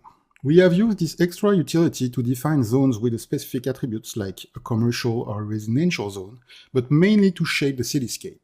In a way, this becomes the vertical modeling tool of our city. We have used Houdini engine plugin inside Unreal to be able to design the city directly in engine, although the tool could also be used directly in Houdini for the rest of the procedural generation. This was a user-friendly way to model the cityscape, and we made a lot of back and forth with the art director and the cinematic department to shape it the way we wanted. Once we are done with the base city layout, the tool is outputting a big soup of metadata that would be used by downstream tools to produce the city. That would include a road network, the LODs definition, and the sidewalk network. Among many other attributes we could also find in there, the road connectivity, the traffic density, or the pedestrian density. With this soup of metadata ready, we can now feed the city processor and start the final creation process. This dependency graph shows an overview of the key components of the city tools and their dependencies from top to bottom. This is important because in the procedural flow, it shows where we will need to regenerate the city in the case we were to change a role at a given point. The dependency graph is broken up into three stages: the city base, the city core, and the set dressing. And this is an overview of what the graph would look like inside Houdini, with all the actual visible dependencies. The first step in the creation of the city is to well define the roads and their geometries. In order to do that, we take the road network provided by the city layout tool. It is composed with spline made out of 2 points. It has a 3-layer road hierarchy that carries all the metadata it needs, like the road width, the road IDs, number of branches per intersection, etc. We then trim each road section by a carefully calculated amount based on the angle at which the road connects, and leave enough room for the intersections. Each road section would then be filled with the adequate number of road modules. For each width, we have 3 available modules, 20 meters, 10 meters, and 5 meters subsection. This way, the entire road geometry is mainly made out of 9 basic bricks. Because the sections can technically have any possible length, we keep some room for a little bit of scaling on the smallest 5-meter module. For the intersections, we are filling up the leftover room with road modules scaled to the appropriate length. We then set their pivot at the intersection center, while they aim outward toward the road sections. Once properly calculated and assembled, the road modules are replaced by their higher resolution counterpart. This represents the geometry as it would appear in Unreal. And the road processor would then output a point cloud that would be used to instance the module inside Unreal using our road processor pipeline. The road module would have 2 sets of UV, plus a relative vertex position stored as vertex colors for maximum control with the shading. It would feature some tapered skirt on the side to ensure smooth connection between them, and would also have a bit of curvature to add a bit of realism to the world. Once the road network and precise road footprint is established, we can move on to the extraction of the traffic information. Using the metadata of the roads, we would trace splines for each lanes and interconnect them to create the traffic base grid. We can briefly mention here that this network of splines contain all the information about the traffic and would later be imported to Unreal via a point cloud. It would then be interpreted by the traffic tools to be turned to a zone graph. Julien Marchand will cover more in detail this topic later in the presentation in the section Bringing Life to the City. Next in our city generation process would come the freeway generation. For the city's freeway, we knew that the chase sequence would happen at least in part on it. This had an influence on the organic and tentacular look of it. We were after an iconic landmark, easily recognizable in the city, with complexity and pillars for the cool cinematic parallax effects. Around the needs of the cinematic department that were mostly focused around the big exchanger, we have built the rest of the freeway path. It is composed of 2 closed loops, 1 overhang passage, and 55 access ramps over 25 km of usable freeway. To iterate quickly, our designers needed a way to edit the freeway and find what would work best for the chase sequence. An Houdini asset was used in Unreal and would take an input curve to generate a simple freeway deck geometry, allowing designers to create a good path for the chase. There was a lot of back and forth between the designers and the procedural team to make sure the freeway shape would serve the demo well, both in look and function. Once the shape of the freeway was locked in place, the designer's input curves were brought from Unreal to Houdini and embedded into the city graph, keeping the freeway generation as part of the main city process. Because of its organic nature, the deck had to be procedurally generated as a mega mesh. This is one case in the city where we couldn't entirely rely on module instancing, and we had to create custom pieces that would fit a specific area. The mega mesh would later be divided in smaller chunks of 100 meter size, so it can fit the open world streaming workflow and help Lumen for performances. All the other set dressing pieces, the barriers, pillars, signs, and debris, are nanite instances scattered along the freeway path.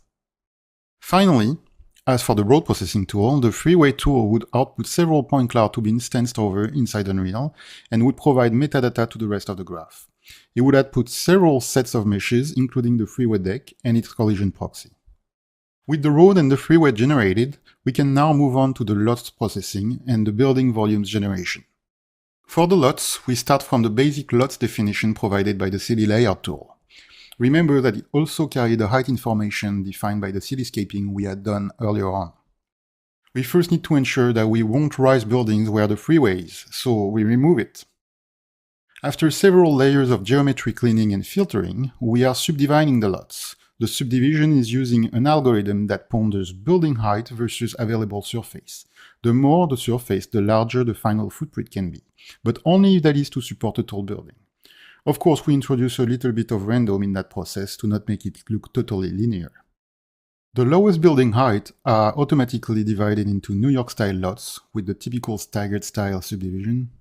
As the subdivision is done, you can notice in red all the lots that have been filtered as non-suitable for building, either by their shapes or their topology. This is where we have introduced a system to ensure we would cut down on producing arbitrary data and try to quantify the world a bit more, introducing the building DNA. Each building of the city would be described by a custom DNA. The DNA starts with the footprint. We have created 17 of those, and any building in the city would have one of this shape as a base, so we would always know what to expect. Once the footprint is established, we added few attributes to complete the DNA.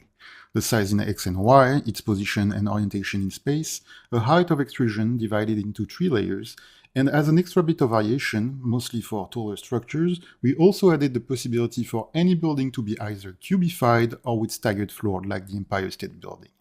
As the last strand of the DNA, we would assign a specific building style. With this technique, we could create an infinite variation of buildings, ensuring every single one of them would be unique. We can now replace non-suitable parcels with our collection of footprints and ensure they would fit the original space available. For the rest of the subdivision, we simply replace them with our available footprints. It works in 2 stages. First, we adjust how much percentage of a given footprint we would like to see in the city.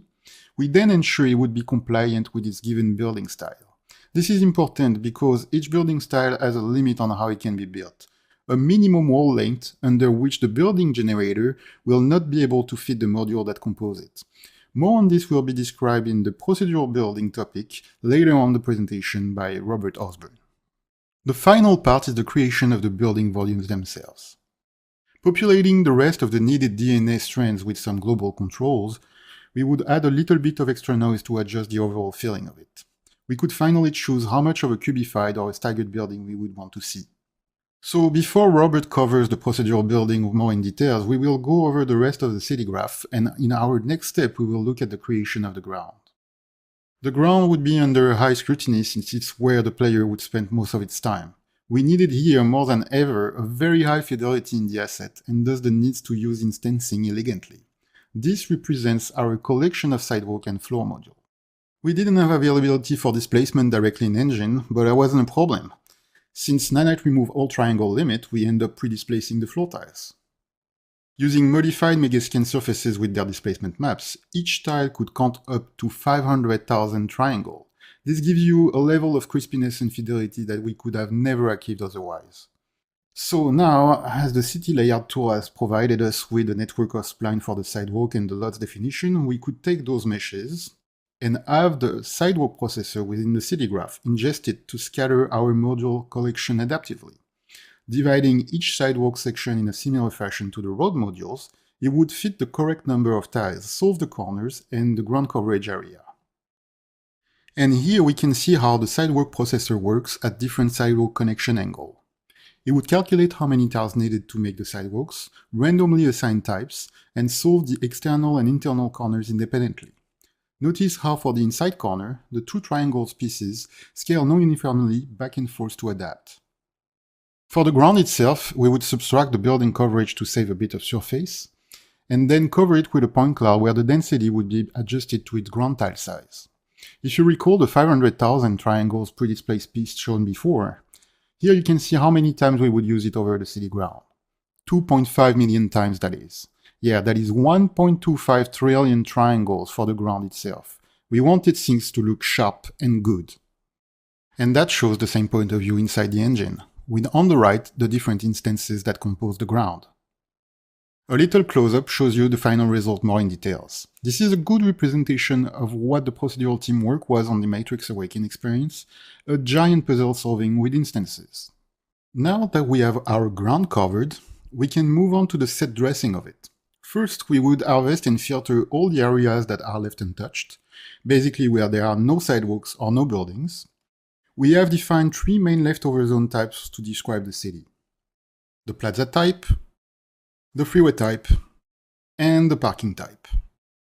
To populate those areas, we would use our instance-packed blueprints workflow, also shortened biomes, Those are pre-assembled packages of assets, and this workflow is described more in depth in the presentation from Levi, Creating a World, that I invite you to watch. To distribute those biomes among the leftover areas, we have used the scatter technique using the UV space of the zone.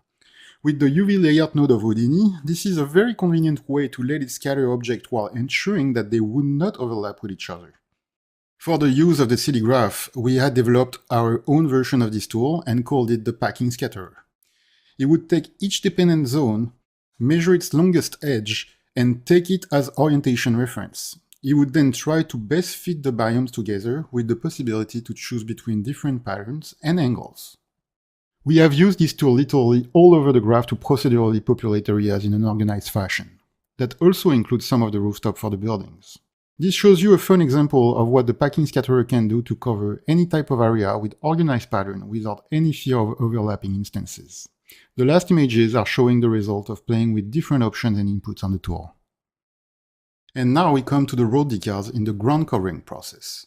We are taking the traffic and parking lanes calculated after the roads and parse them with points for the different types of decals. Over each calculated points, we would spawn a simple plane that would feature a decal material. Each marking that you see here is an instance plane that is carefully placed at the exact ground level. It has a decal material with opacity for finer details. The wireframe view gives a better idea of what's behind the scene. If you remember, during my description of the road processor, I mentioned that the road isn't flat. That actually proved itself to be a bit of a challenge. For bigger chunks like the crosswalks or the tire marks, the plane would need more subdivision to adapt to the road topology. This is why we have used here a different approach. The curvature of the road makes it a totally arbitrary object, and this was one of the cases where we had to use a mega mesh. So here, the bigger planes were projected on the road geometry to match its topology, and then assembled to a bigger mesh. Another interesting challenge with the decals were the solving of complex intersections. A procedural graph would analyze and interpret the lane system to create believable markings, draw rows, and basically add life to it. So now that we have produced a full procedural city, we have control over every single bit of information. So we can easily extract it and provide it to the audio department so they can work their magic. To provide this data, we would cover the final city result surface with a 3 meters density point cloud on which we will store the metadata. And by using a proxy geometry of the city, we would use its own ambient occlusion and indicates to the audio team at any given point the amount of reverb it can expect. Or tell them what type of sound it should produce. So that now we had a good overview of the city generation process, let's have a glimpse of what the Houdini graph is actually like. This isn't all of it, but it gives you an idea. This graph would take about 25 minutes to produce a totally new 4x5 km city with its 8 million instances, meaning that in 25 minutes, you could have a new city solution entirely different from the previous one. As a final look at the city generator tool, this is an accelerated demonstration of all what we have covered in this presentation. This is a 1-minute speedrun for a small city example that demonstrates how you can generate a world all the way to have it as a playable experience in Unreal. It shows how the generator enables you to produce a new city from the very first curve input to the road network tweaking, the vertical shaping, fine-tuning of its building, to its final generation with the road processor. In this last part, you can actually see the road processor in action for the generation in Unreal, although this topic is covered more in detail in the presentation by Levi, Creating a World. You can actually try it now by yourself, as we are providing you with Houdini files and basic Unreal templates to play with.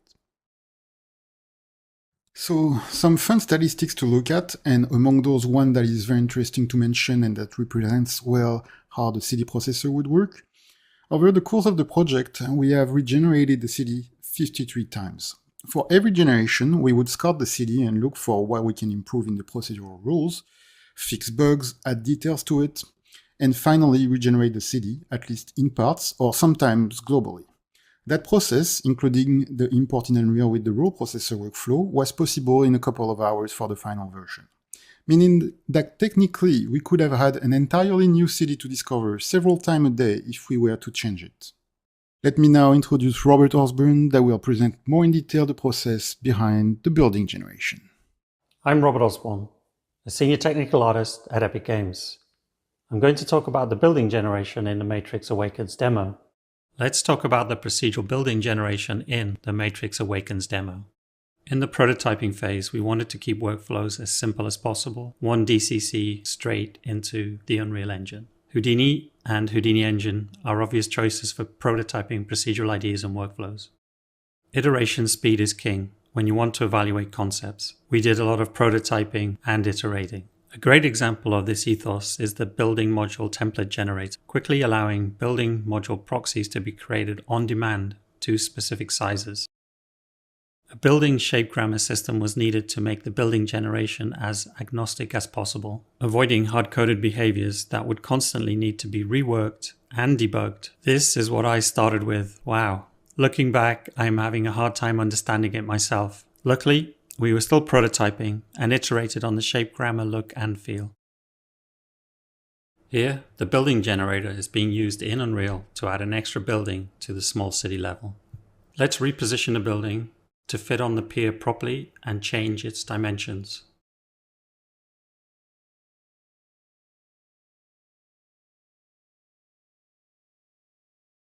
Now I'm changing the prop placement density and seed. Let's lower the height of the building. Finally, I'm changing the style of the building and making it wider. There, done. Building added. As we entered production, we had a good idea of how the city graph data would drive the building generation. JSON was chosen as the format for the building definition files during prototyping.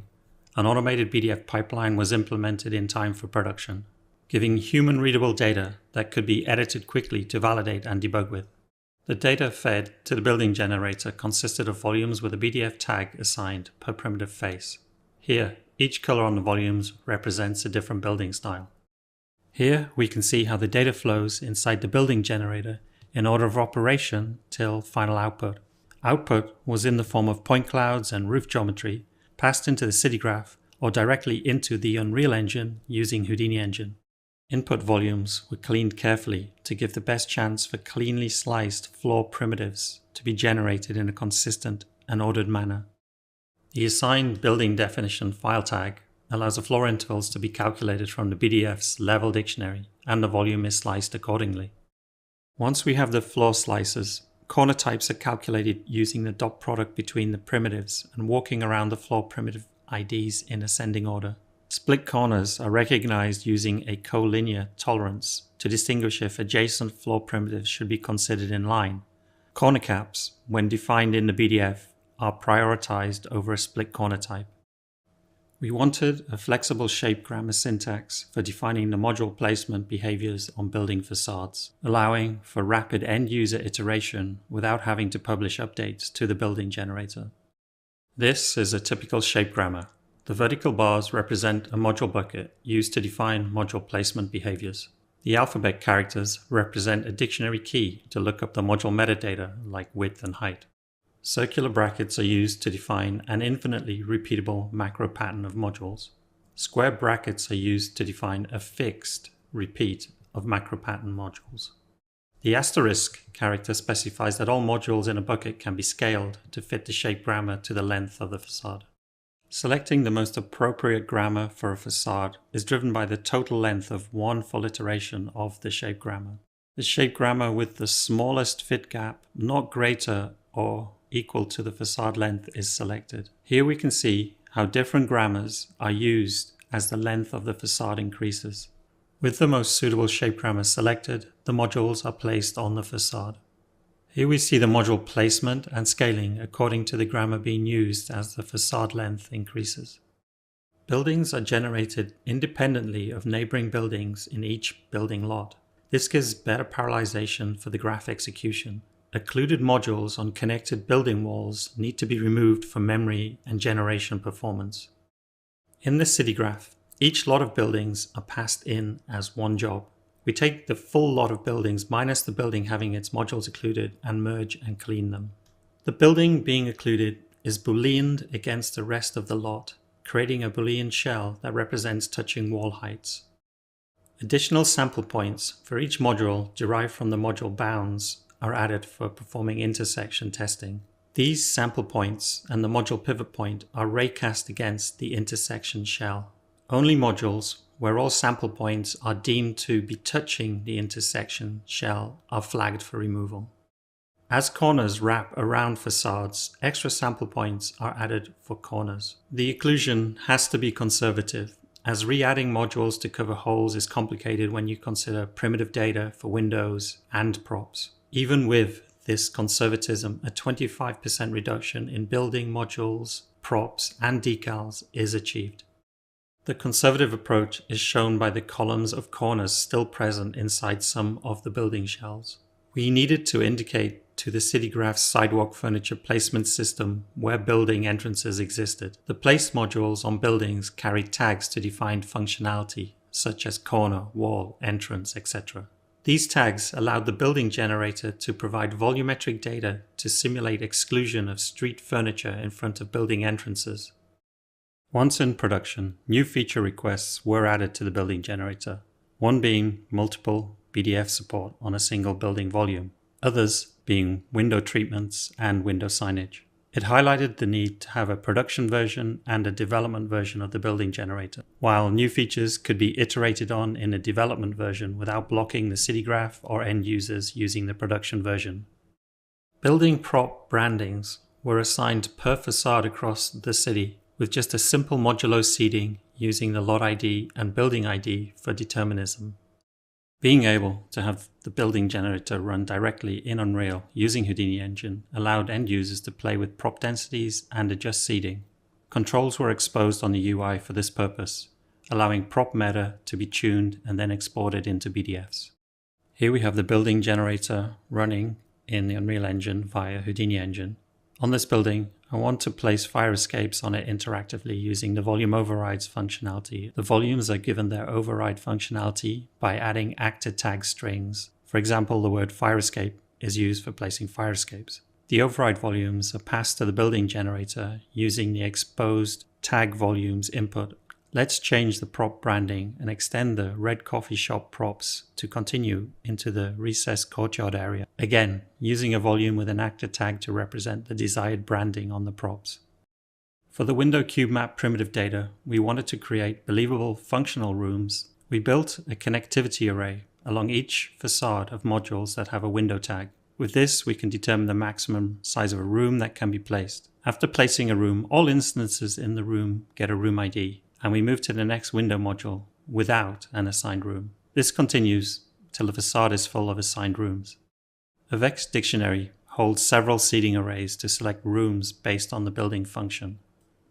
In the movie, you can see lights being switched on per floor ID, then by room ID on each floor, and finally by room size. For window treatments, window helper objects were added to level 1 modules to define the surfaces of the windows if present on a module. This data was stored in the prop anchor points for each module using the helper category. We needed a subsystem to populate window signage. We knew where each building entrance was and only placed signage close to entrances using the window helpers. The window signage data is exported in a building definition file for use with the window composite system. Composite layouts were selected by the assigned facade branding. The prop placement vex code with different filtering was used to place the composite layouts in place of a normal window frosting instance, which would be removed during the signage pass. An internal vex dictionary was used to encapsulate placement rules, brand groupings, and functionality with certain masking used for building styles. All the roof geometry was derived from the input building volumes. Building a one-stop recreate all roof geometry from the floor slice primitives was too complicated, and edge cases popped up with every tweak. UV generation and scaling controls were added to deal with unique roofs which could not be instantiated. The UV controls were exposed on the building generator UI for end users to evaluate good default values. Building volumes developed from simple cubes to complex cubified volumes. Split roof support was added to deal with the complex volumes as best as possible. Not all building modules were created equal, the biggest issue being some modules got sliced at the lower window edge, which is recessed back from the common facade plane. We had to create a function to analyze the floor slices at split roof edges and apply a push or pull inset to hide these gaps. The building generator needed to be scalable due to the sheer amount of data it was generating. Almost 7,000 buildings with props, modular occlusion, window treatments, window cube maps, ground decals, and roof geometry. This all generates in 13 minutes using PDG on a single X3990 Threadripper PC. Some datasets from the large city generation.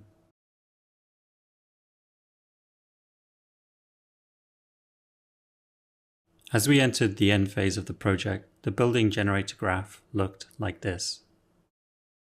The volume curator pass just before the building generator allowed the generation of override volumes to place fire escapes. A masking scheme was used to populate fire escapes only on certain building groups and styles. It also allowed directed prop placement via primitive groups. Example, no props were placed in the Brooklyn-style courtyards. Multi-BDF volumes were given steps to hide transitions of the building styles. Multi-BDF style combinations were also tweaked following art direction concerns.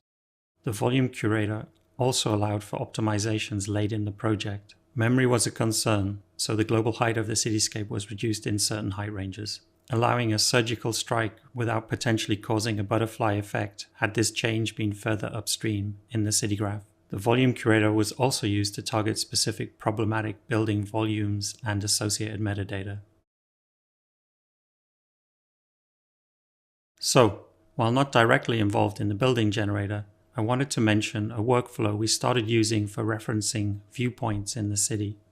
As the city density grew, the ability to communicate points of interest in the city with accuracy became all too apparent. We started to use the Unreal Editor command line bugit to snapshot points of interest for quick sharing, tagging in channels with a screenshot and a bugit go string, till we reached the pinnacle and Jira's contained bugit go information. With all these data points for POIs starting to mass, the bugit go HDA happened one afternoon, allowing reference points to be available in Houdini datasets to observe behaviors and debug with. Pasting a bugit go string into the bugit go HDA will generate an indicator in Houdini worldspace. We have a reference in Houdini worldspace that can be jumped to quickly using frame selected. This easily allows associated input metadata to be explored, debugged, and edge cases solved. You can round trip this data, passing a bugit go location that is derived from the currently active Houdini 3D scene view back to the clipboard. Pasting the clipboard back into the Unreal Editor command line gives a super quick back and forth for cataloging and exploring the city dataset. For bugs, this is especially efficient to get the location of an edge case generation, to examine the metadata and step through your graph and debug with. Allowing the problem buildings to be isolated in the Houdini scene, iterate on the fix, test locally, and publish the fix. Super useful for smoke testing known results after an update to the building generator. With the sheer number of building volumes, we were struggling to identify issues in the vast sprawling city we were building. We literally could not see the buildings for the city in some situations. While we had bugit and bugit go to teleport around the city and investigate issues, we really needed a structured way to sign off on all the building styles and building features without the distraction of the beautiful city. A volume filter HDA was created to give targeted collections of volumes to feed into the building generator. Houdini is great. Chain your meta filtering into generation, then add some automated output. Now you are slicing and dicing the data to create sets of maps in the editor to systemically close the project. Not carrying the full weight of the city during smoke testing increased the iteration speed greatly. Special thanks to some of the quality people I was lucky enough to work with on this project. And now let's talk about wave function collapse. Wave function collapse is a term from quantum mechanics in which a wave function in superposition collapses to a single eigenstate. This concept has been applied to game development in the form of a constraint satisfaction algorithm. It can have many applications including texture and model synthesis, map generation, and gameplay. In a constraint satisfaction problem, a constraint is a rule that the system must satisfy when solving. Here we have a cat in a 2-tile grid constructed from 2 options, the tail and the head. There are 2 constraints here. The head can be to the right of the tail can be to the left of the head.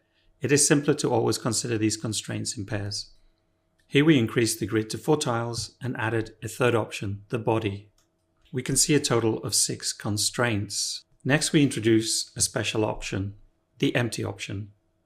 Empty options are useful when you want to ensure that the bounds of the grid will not form open-ended solves, like having a body option at either end of the grid. Empty options can be adjacent to each other. If you have an A to empty pair and an empty to B pair, then an A to B pair can be made. Let's see what it looks like to collapse a 1D grid. We initialize a 6-tile grid where each tile represents all of the options allowed. The number above represents the remaining number of options for a given tile. Let's make an assumption that the tiles are surrounded by hidden empty options, and both ends of the grid must be modified to only allow options that can be adjacent to an empty option. You can see that the number of remaining options has dropped from 4 to 2. This number will also represent the value of entropy for a given tile. We now begin a recursive cycle of observing and propagating. In the observation phase, a random minimum entropy tile is selected. A selection is randomly made from the remaining options. The tail option was chosen and the remaining options on the tile has dropped to 1. In the propagation phase, all the tiles adjacent to the observed tile must adjust their domain to satisfy the constraints. The propagation continues recursively until no more tiles are modified. With every iteration, more tiles are collapsed down to a single option. The solve keeps iterating. Finally, the solve reaches a state where the grid contains only collapsed tiles. Here we can see this process in 2 dimensions using a 6x6 grid. Here we see the process in 3 dimensions using a 3x3x3 grid. A wave function collapse model is a data asset that stores constraints. A constraint is stored in the form of a key option, an adjacency, and the adjacent option. Defining constraints can be difficult. Some implementations have used label-based systems, but that can be confusing or complicated from an artist's perspective. Our implementation derives constraints from arbitrary layouts. By doing so, wave function collapse models can be built visually, and it may help in discovering new options that are required. You can simply specify a resolution of a grid to solve.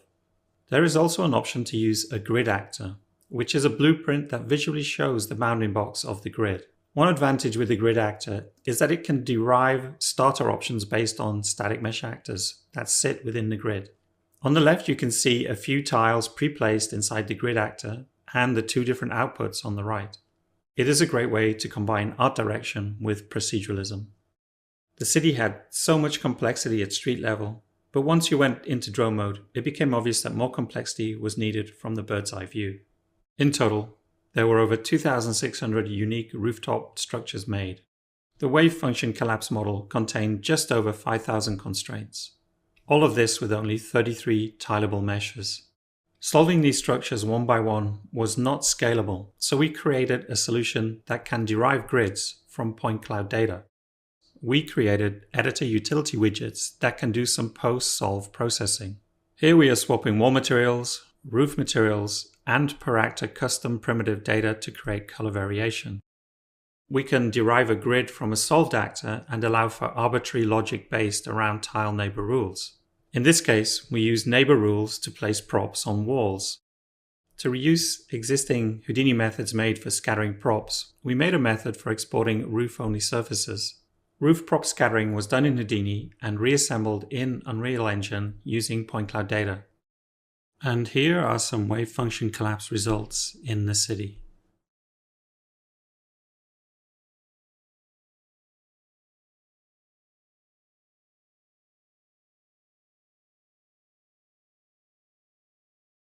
The wave function collapse plugin was created by Joji Tsuruga, a senior technical artist on the special project team. It will be available as an experimental plugin in Unreal Engine 5, and we are excited to see what the Unreal Engine community will create with it. And now, here is Julien. Hi, my name is Julien Marchand, and I am an engineering director at Epic Games. Thanks for joining me today and see how the crowd and traffic teams, empowered by the Unreal Engine new AI technologies, brought life to the city for the Matrix Awakens demo. Having procedurally generated the static content of the city, the remaining challenge was to immerse the player by making the city truly feel alive. To us, it meant two things. We could not compromise on the density, and we had to ground the persistencies of these elements inside the world. Filling the world with a vast amount of interactable, autonomous agents became obvious, and in this case, the crowd and the traffic system became the natural choice for a city. To meet those requirements, we had to leverage a new technology called Mass AI. Before moving on, let's take a step back and have an overview of the Mass framework, a data-oriented design for Unreal Engine, of which Mass AI is a specific use case. The Mass framework comes in three separated plugins: Mass Entity, Mass Gameplay, and Mass AI, which have a feature set built on top of the previous one. These are all coming experimental for the Unreal Engine 5.0 release. Let's start with Mass Entity, which holds the data-oriented framework fundamentals. To better understand it, let's compare it with a classic object-oriented model, in this case, the actor component model for Unreal Engine. This model allows for a very flexible way of composing the logic of the entities, in this case, actors that we want to bring into the world. This model has been a staple for video games development for many years. However, the flexibility of this model leads to code and data incoherency due to them being updated sequentially. Also, the way the actors are composed does not guarantee that their components are aligned in memory. Their access is almost guaranteed to lead to cache misses, which are expensive for the CPU. Moreover, components can sometimes become bloated and part of them may not be required for a particular actor. On the other hand, the Mass framework for Unreal Engine proposes an alternative way of storing our data and decouples it from the processing logic. We have fragments that are very small data structures and entities which simply holds pointers to the fragments that represent them in memory. The fragments of entities of similar composition are stored contiguously in memory. And finally, entities do not hold pointers to any data, so in this case any fragment, that it does not care about. As mentioned, we decorrelate all processing logic from the data composition itself, which is all within the fragments. To understand on which entities we want to execute some logic, we make use of an entity query. The entity queries filters the entities, which holds pointers to the fragment required for a particular logic. Processors are where the batch update will occur and where the logic will run. For example, we could be updating the position fragment of all entities at once by reading from their velocity fragments, but that can only occur if an entity has both of these fragments. This segregation is what enforces data encode coherency, minimizes cache misses, and will trivialize concurrent execution in the future. These are the fundamentals that are pushing the limits on the numbers of entities we can simulate at once. The mass gameplay part of the framework is what allows us to tangibly bring mass entities inside the game world. This is where we'll find our mechanisms for spawning, visualizing, HLODing, etc. Namely, the entry point to bring mass entities inside the world is the mass spawner, which is a regular actor that you can place in your level. Looking at the properties for the mass spawners, the only two things you should really care about are what to spawn and where to spawn these entities. We will be answering these questions in a moment. Our purpose was to bring autonomous agent inside the world, and this is where the Mass AI plugin comes into play, which encapsulates features for navigating the world, animation, behavior, etc. But more importantly, let's remember that what we wanted was to bring life to a city, so we were not shooting for just any AI. What we ultimately wanted was a crowd and a traffic system. And the way we built these plugins is exactly how we envision developers to leverage and extend on the Mass framework in the future. These plugins hold all behaviors that are specific to these use cases. Before getting into the specific of the crowd and the traffic behaviors, let's link back to the procedural data that we leveraged to answer one of the two aforementioned mass spawner questions, where to spawn the entities. The answer to this question was the zone graph, which is another experimental feature coming with the Unreal Engine 5.0 release. The zone graph is a lightweight design-driven flow for AI, which for the context of the Matrix Awakens demo, replace our need for an AI nav mesh. It is an ecosystem of point-by-point corridor structure connected by intersections. It also stored actionable tags that can be either static, such as identifying a pedestrian from a traffic lane, or dynamic, such as an open or a closed lane, that will later be useful to dictate our AI behaviors.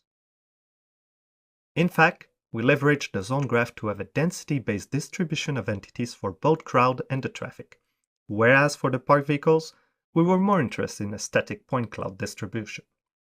The mass spawners support both of these options, along with many others when it comes to deciding how to distribute mass entities inside the world. For the crowd, we merged the procedural data representing the pedestrian density, along with the pedestrian lane network, to create a network of interconnected and properly annotated zone graph for the crowd. Although hard to see, the annotations denote what they are for, whether they are crosswalk, sidewalk, or intersection lane. They also hold information about the expected density and whether they are currently closed, as you can see in red, or not. These are the lanes upon which we generated spawn location at varying distance based on the desired density. For the traffic, we did the same thing. We merged the procedural data representing the traffic density, along with the traffic lane network, to create our traffic zone graph network, and then generated the spawning location for the various vehicles. Note that for the traffic, we had to do that operation for both the city lanes and the freeway lanes, and then interconnect both networks. Finally, for the parked cars, we simply directly spawn one at every location fed by the point cloud. And voila! Having distributed our entities across the map, we now need to answer the other mass spawner question, which is what to spawn. We are talking more than just visuals here. We need to be able to define how these entities will behave across the city. A mass entity definition is a new asset type that we use to easily dress the list of fragments that our different entity use. Amongst the important aspects of the definition are of course the visual, what we want to show at which HLOD, for example. The HLOD parameters themselves are defined there. What are the cutoff distances? What are the visibility angles we care about? And what is the maximum budget per HLOD? These two mechanisms work out of the box with the mass framework and are paramount to supporting an extra large number of entities. This is also where we added all necessary fragments required by the relevant processors to simulate the mass entity's behavior. And for that, we took slightly different approaches for the crowd and for the traffic. For the crowd, we made use of a state tree, which is another new technology coming experimental with the Unreal Engine 5.0 release. It serves as a scalable and general-purpose state machine with an intuitive and compact UI presented by a decision tree structure. The entire crowd behavior can be seen on screen, and it describes all the states that a crowd member could be in, whether it be wandering, idling, fleeing, etc. The state is selected by running a top-down evaluation of the entry conditions and run its associated parameterized task. Once completed, the tree will route to its default transition state unless a different transition condition is met before.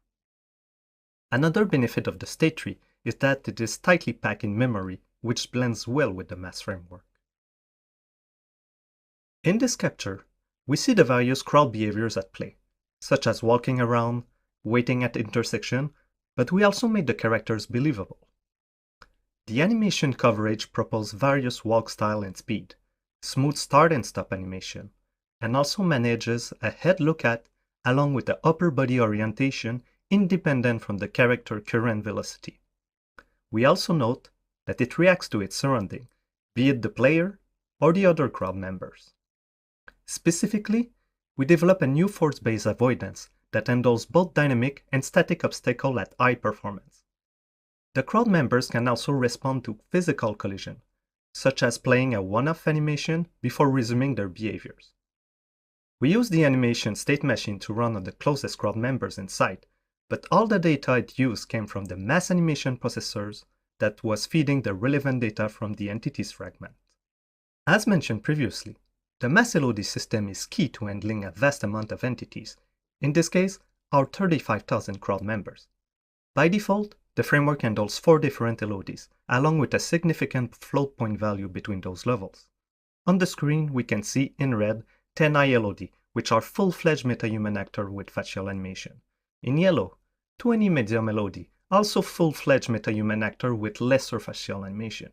In green, up to 500 low LOD, which are lightweight vertex animated meshes. The rest are not visualized. If you're interested in knowing more about how the crowd meta-human were made and how we animated the instant static meshes, I encourage you to listen to the Character Tech Talk. Because of the mass framework, we also attain a great level of persistency.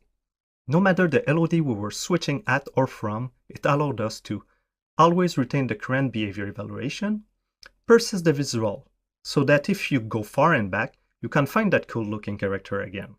And finally, allowed for smooth animation transition, even from switching from a vertex animated mesh to a full-fledged actor, since the runtime animation data was persisted in the animation fragments. For the traffic, rather than using a state tree, the behavior were all programmatically made in mass processor, which is to say that the framework does not constrain you to an approach over the other. The most typical behaviors were the follow on lane and wait at the intersection. To prevent vehicles bumping in each other, we relied on a queuing of vehicles along a lane. A vehicle would know the distance to the next vehicles to manage the speed at which it goes. When a vehicle intersection lane closes, upstream vehicles will speed down and stop at the end of the lane. Not unlike the avoidance for the crowd, the traffic vehicles also had to manage obstacles, such as the player standing in the way or when creating car crashes. These obstacles could supersede the next vehicle for determining the speed to go at if the obstacle distance was shorter. In the absence of the player, we assumed the simulation to run orderly. To switch it up and to allow the traffic to circulate everlastingly, we had to support lane changes and lane merges. This occurred when an empty spot was detected on a neighbor lane. We would create a ghost entity to simulate the future presence of the vehicle on that lane. Once the transition was complete, we would then remove the vehicle reference from the previous lane. This was particularly useful for getting in and off the freeway. Similarly to the crowd, the vehicle had their own LOD parameters. There are a total of 17,000 traffic vehicles and 38,000 parked but drivable vehicles. On the screen we can see in red 10 ILOD, fully simulated physics vehicle actor that can be deformed, destroyed, and interacted with. In yellow, up to 150 medium LOD that are still running physics but with simpler suspension and all simulated within the mass framework. In green, up to 5,000 low LOD, which are instant static meshes following simple curves and following position updates. The rest are not visualized. For the traffic actor spawning, since it could happen at a moment's notice, we made use of actor pooling to alleviate the cost. Also, note that the parked vehicles are not just there to be pretty. The player can hop in any one of them, drive around, abandon them, and get back to them later on. Finally, the last step was to make the crowd and traffic system work together, and that's where the intersection coordinators came into play. This processor was in charge of managing the phase for which lanes to open at which time, when was it okay for the pedestrian to cross, when could we allow vehicle turning and when we couldn't. We had a high number of intersection configuration which added to the complexity. Lastly, to manage the flow density for both the crowd and the traffic, this is where decisions about where to go next were made, as to prevent the downtown populace to invade the lowtown, for example. In the end, it was not always perfect. We were not city engineered by any means, and that is why we had to iterate on the city and density a lot. Who thought that combining a super high density with a persisted simulation and adding a stoplight at the end of a freeway was a good idea? But it did create some nice anecdotes. To conclude, to bring life to any world, it is true that having a high density is a great foundation, and the mass framework helps achieve that easily. Even if there exist tricks to fake it, who is to say? Perhaps nothing exists outside of the current view you are seeing. However, if density is great, persistency is king. It really helps immerse the player inside the world, and we hope that this cut will speak for itself. You can note the green moving square to be the traffic vehicles, the blue one to be the parked vehicles, and the little white ones are the crowd members on the sidewalk. This is the result we ended up with, starting small, leveraging the generated procedural data, all the way to simulating upwards of 100,000 mass entities at once through the crowd and the traffic system. This is how we brought life to the city, and it is a result we are very proud of. Thank you for listening.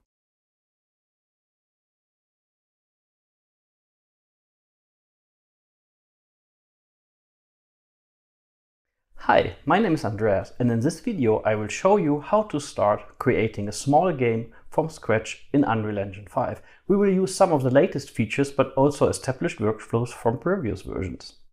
We will build a small top-down game and import static meshes, textures, building materials, importing skeletal meshes and animations, and build a small interactive system and do a little bit of polish at the end.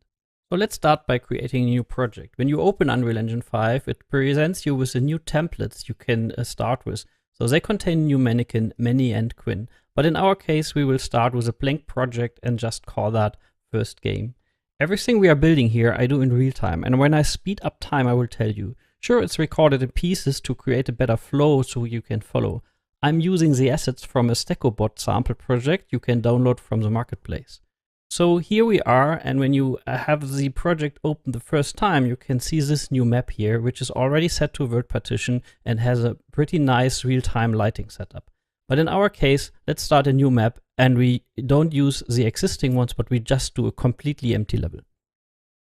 Before we start, let's go through the new UI. Here's a viewport with our scene, and here's the outliner listing all things of our scene. Below are the details of what we have selected.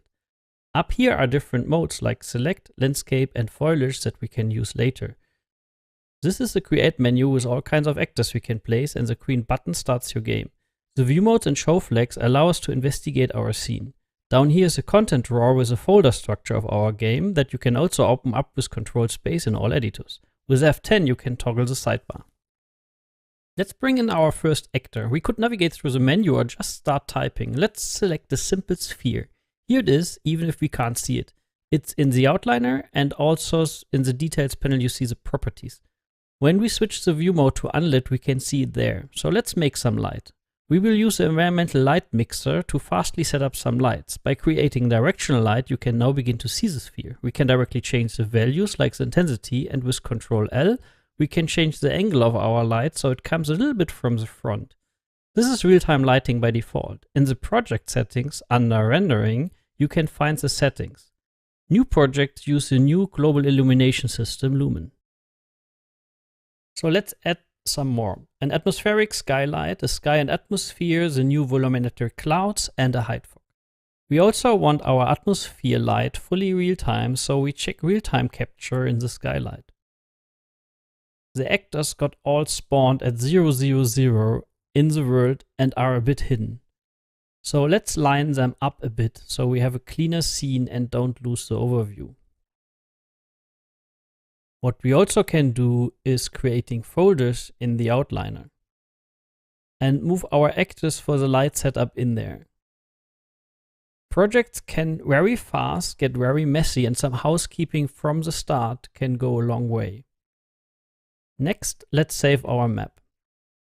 Again, let's keep it clean, so we want to do a new folder calling it maps and save our map as valley. When we now take a look in the content drawer, you find this folder structure. Now we want to bring in our first own asset. In the content drawer, we will create a new folder and call it props. That will contain our meshes, materials, and textures. Pressing import, let me choose an asset I want to bring into the engine. SMCreate is an FBX that was created in Blender, but you can use any DCC tool or get them online like from Sketchfab. We don't change any defaults, and we want to create the materials. After pressing import, our static mesh got added, as well as the 3 materials this FBX uses. With double click, we open this mesh in an own editor. Let's dock it up here. On the upper left, you find some numbers about the mesh, and the details contain 3 material slots. This button leads to the location of the asset. Let's open the material editor. On the upper left is a preview. Below are details. Most space takes a material graph where we find this big output node where we can connect nodes to. For example, this one is color we can change. When we hit apply, we can see the result on our mesh. We can zoom in a bit to see how the material is looking from different angles. Let's go back and improve this a bit. When holding 1 and doing a left click, you can create a node with 1 value. We can connect this to roughness of the material, and the preview is immediately updated. Hit apply again to see how this glossiness looks on the crate. Let's make it more interesting by importing textures. So we can import 2 textures here, grayscale grunge texture and a normal. So once this is imported, we will find it in the content drawer and can drag in the normal and connect that to the output pin. So when we zoom in a bit, we see this nice little bumps here on this material, which we can also witness on the crate if we want. So let's go back and do one last touch until this plastic is done. Let's bring in the crunch texture, and instead of using a fixed value, we use this for the roughness, which gives us this look that it's a little bit touched, which is quite nice. So here we go. This is our plastic material. So let's go to the next one. So next up is metal. Let's open up this material, and the first thing we want to do is changing the color a little bit. So let's double click here and make that a little bit lighter. Next, we hold 1 again and left click to create a scalar and put that into metallic and change that to 1. Now we have a metal ball. So we do this again now with 0 for the roughness, so we have this really shiny thing.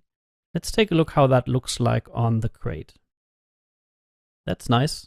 So again, let's make this a little bit more interesting by including some textures we prepared. So we go here and we have a normal again and a roughness.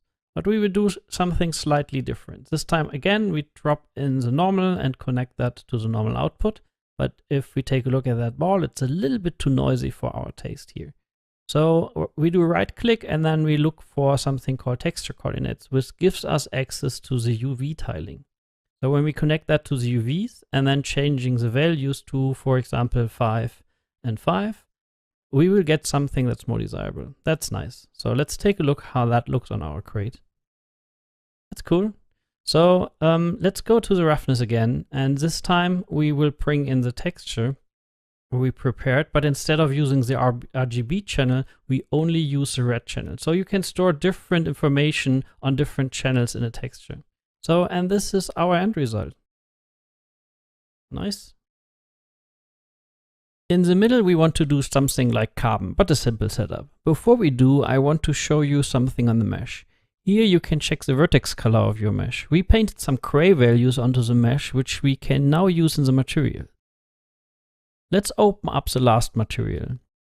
And again, we start with importing 2 textures. And again, one is a normal and one is this time one we use for the base color.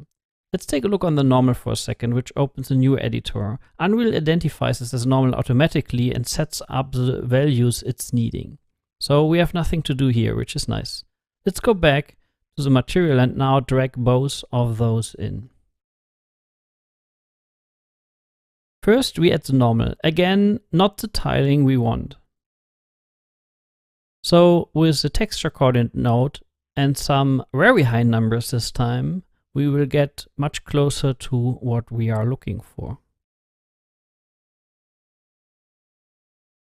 Now let's use the grayscale texture for the base color. When we directly plug this in, we can see that we have the same tiling issue as for the normal map. So let's just connect our texture coordinate as well with the UVs for these grayscale texture. Nice. When we now hit apply and go to our crate, we can see that this fits very well. Now let's use this vertex color I've shown before. We do a right click and search for vertex color to get that input node. When we multiply this now with our texture output and connect that to the base color, we will now hit apply and go to the crate and see our result. So here's our final crate with the 3 materials we made very quickly. Let's bring in a floor by doing a right click on the sphere, go to replace actor and select the cube. Up here we go to the scaling tool and then we scale it down on that. We scale it up on X and Y. Now we have a floor we can use. We bring up the content drawer and drag in the crate we just made. We can move it around and rotate it to see it in our light setup, and we can move the camera a little bit around. We can also change the light again to test how our material reacts to the different light scenarios.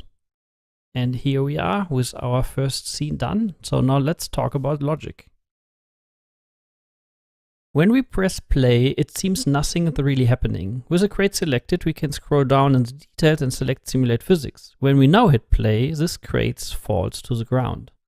The disadvantage is that this is only turned on this specific actor in the scene. If we bring in another crate that looks for the player exactly the same, it will behave differently. Because for this second crate, it's not set to simulate the physics by default. This is where blueprints can come in. Let's create a new folder and call that Game Elements. When opening up the folder, we can do a right click to create assets. We will find a lot of different things, but we will concentrate on blueprints for now. And blueprints can be a lot of different classes, but we start with an actor. And we call that BP_crate. When we open this up, you can see the viewport here in the middle. On the right, we have the details for the components that's selected, and the upper left, we have the list of components, and below we have graphs, functions, and variables. Up here, you find the event graph for the game logic, but we ignore that for now. Let's add a static mesh component, which we call createMesh. We still don't see something because we have to set our static mesh crate in the details panel of our added component. So here we have it. The details of this component are identical to the one we saw in our level, including the Simulate Physics checkbox.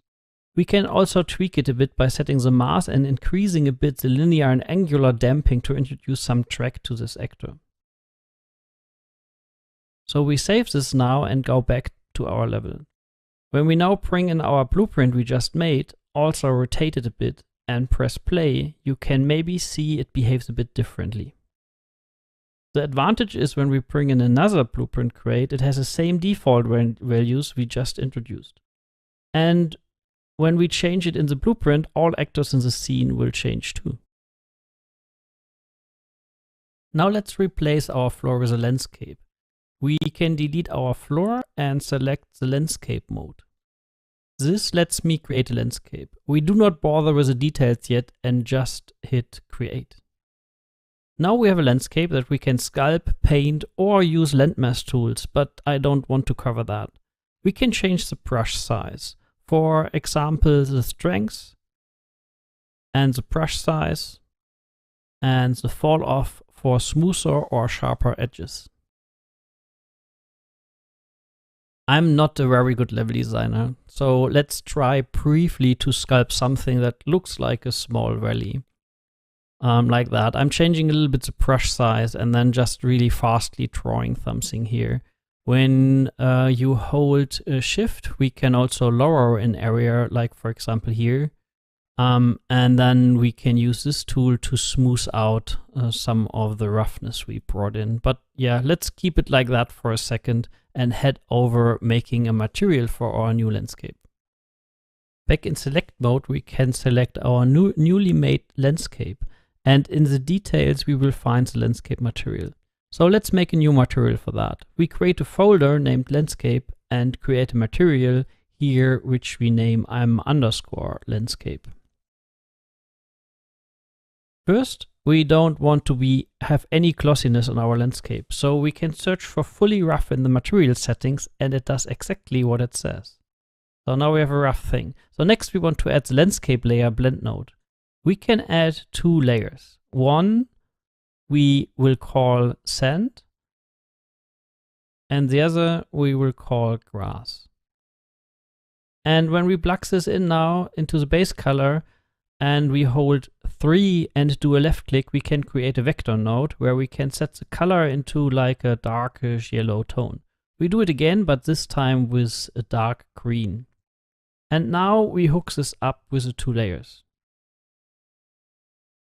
Back in our level, we can add it to the landscape. So you can see it's completely black. Let's fix that by going back into the landscape mode, and in the paint tab, we can find our two layers we just made. But the information needs to be stored somewhere, so we need to create a weight blended info layer.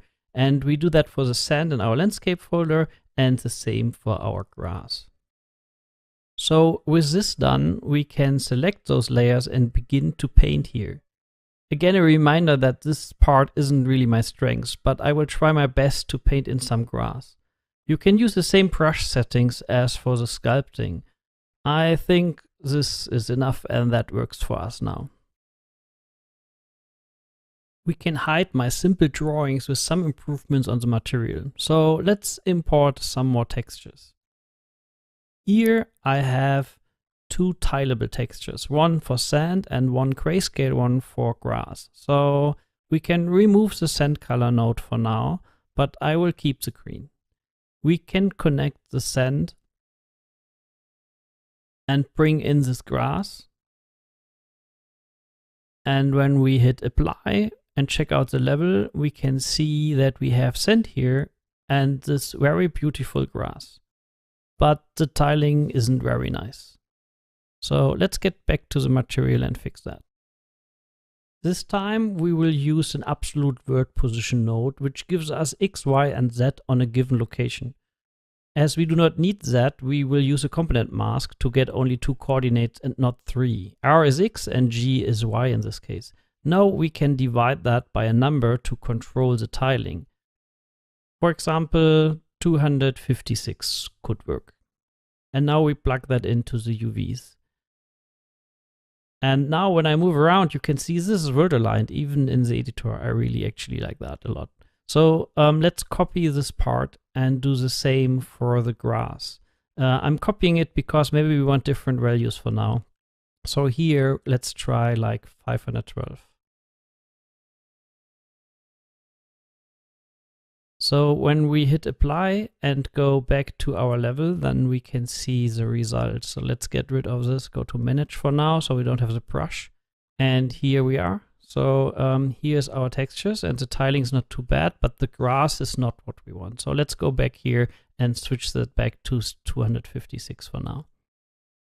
And now some cleanup. So there's a very nice new node in Unreal Engine 5, which is called named reroute node. So we call that sand, and now we can unplug that. And in the layer blend, we use this as input. So that's pretty neat. We can do the same for the grass. But before we do that, let's bring some color to the grass. So we can hold L and do a left click. That brings us an alpha lerp. And we can use a grayscale and this green here. Let's make a copy of that and do a second green, which we in this case make a little bit brighter. And with this plugged in now into our alpha lerp, we can lerp between those two values with the grayscale. So, and when previewing this is what it looks like. So now again, we do the named reroute node, name that grass, and also color that green. So it's a little bit better for our overview. And now we can plug this into the layer. So this is a really nice way to keep your graph clean. And very often it's the small things that can make a big difference. You could also make a material function here, but we keep it like this for now. So, and here's the result on our landscape. So when we get closer, this is pretty nice and actually what we wanted. So next, let's try to populate this with some grass and some rocks. First, let's spawn some real grass. Before we start, let's change the light direction a little bit to get a nicer spot here in the middle. And then let's create a new folder we name environment. Here we want to import a static mesh from an FBX and another grayscale texture. We keep working with the defaults for now. When we open up the grass clump mesh, we can see how it looks like.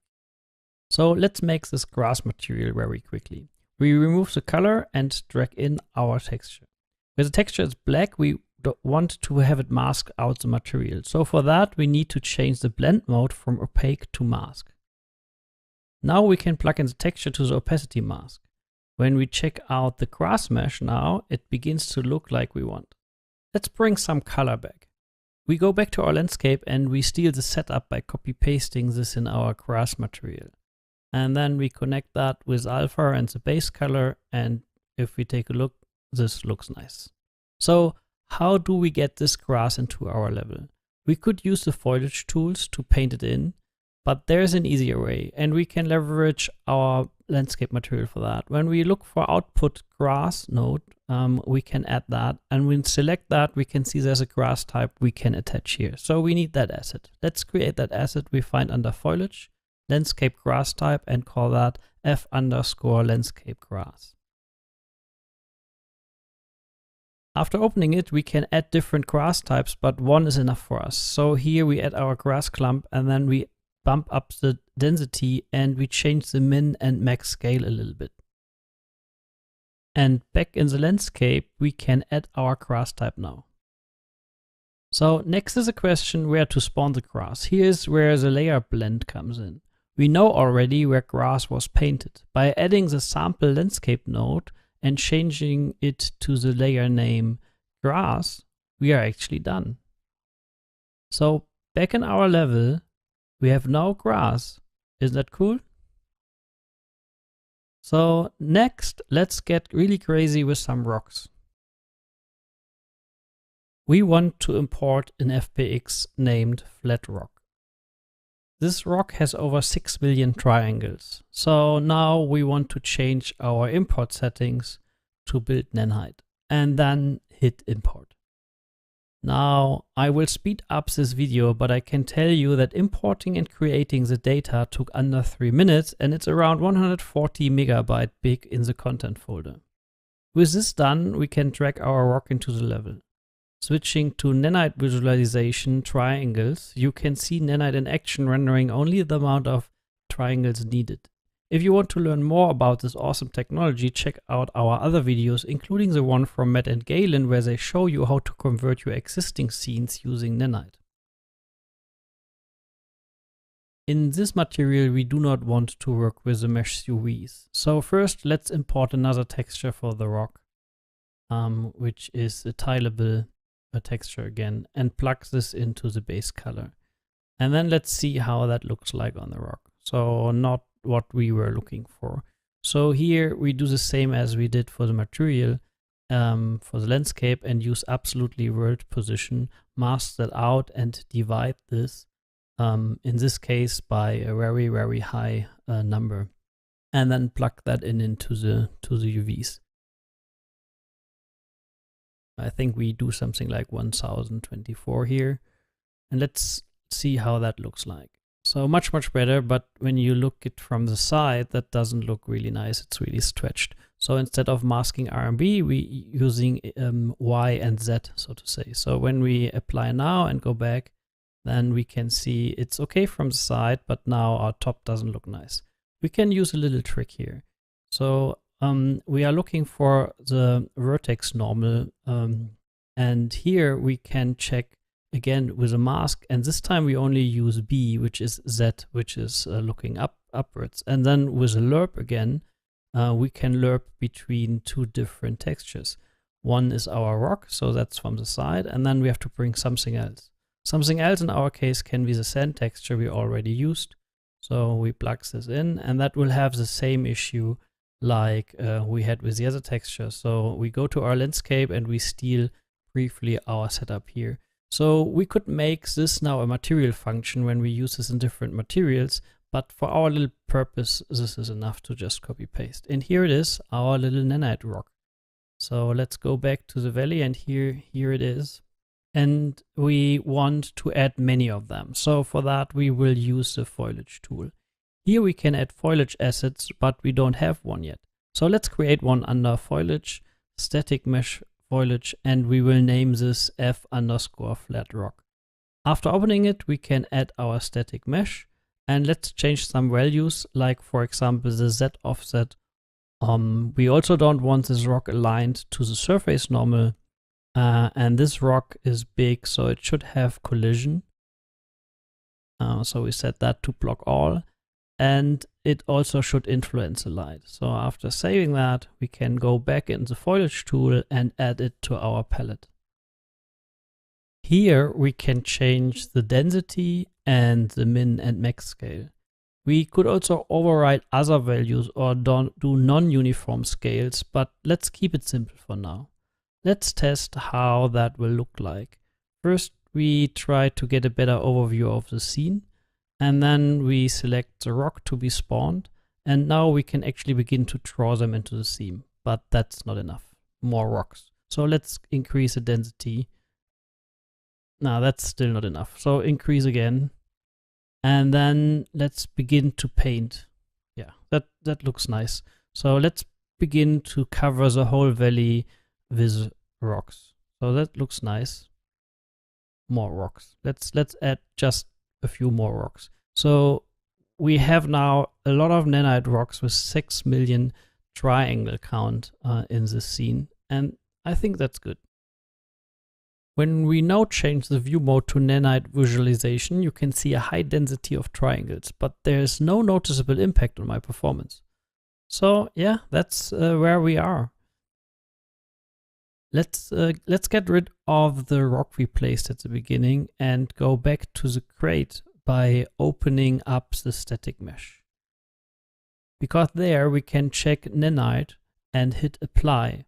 This doesn't have much polygons, but as nanite is a general optimization, we can profit from it. Matt goes deeper in his video about conversion from UE4 to UE5, as does Chris Murphy in his guided tour. Let's add a bit more vegetation. I'm using the assets from the nice sample project Statobot, but this time we want to migrate the trees and the fern from this project to ours. We do so by selecting the assets we want, do a right click, go to asset action and then migrate. We will be presented with a list of all asset references that we want all. Now we need to choose the content folder to our target project and migrate.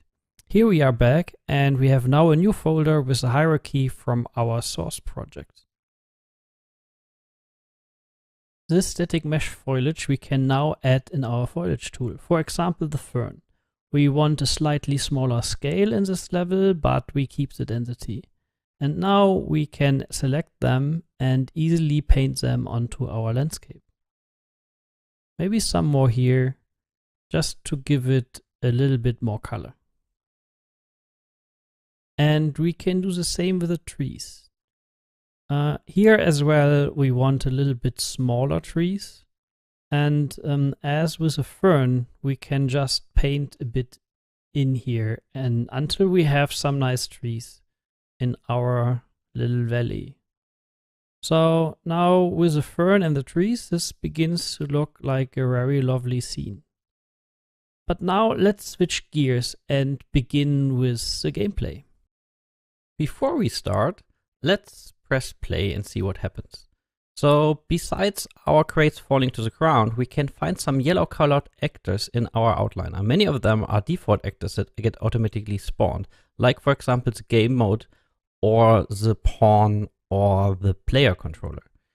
So those three we want to replace with our own. In the project settings, under game modes, we find the default game mode base, which defines what classes are spawned. Also, the startup maps are defined here, so let's briefly change that to our valley. And now we want to make an own game mode, an own pawn, and an own player controller.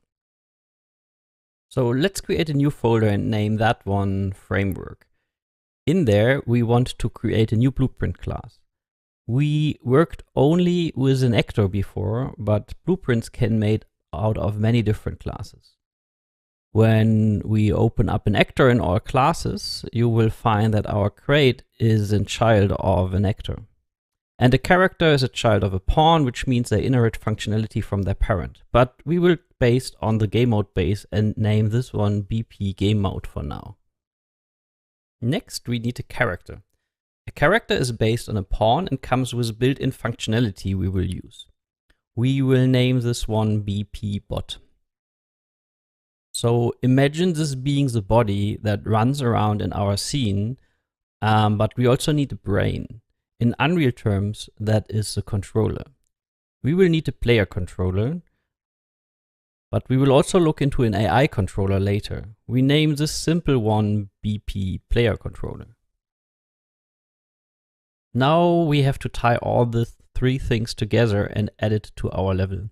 When we open up the game mode, you can see it looks like a normal actor blueprint. We could even have logic here the game mode should take care of.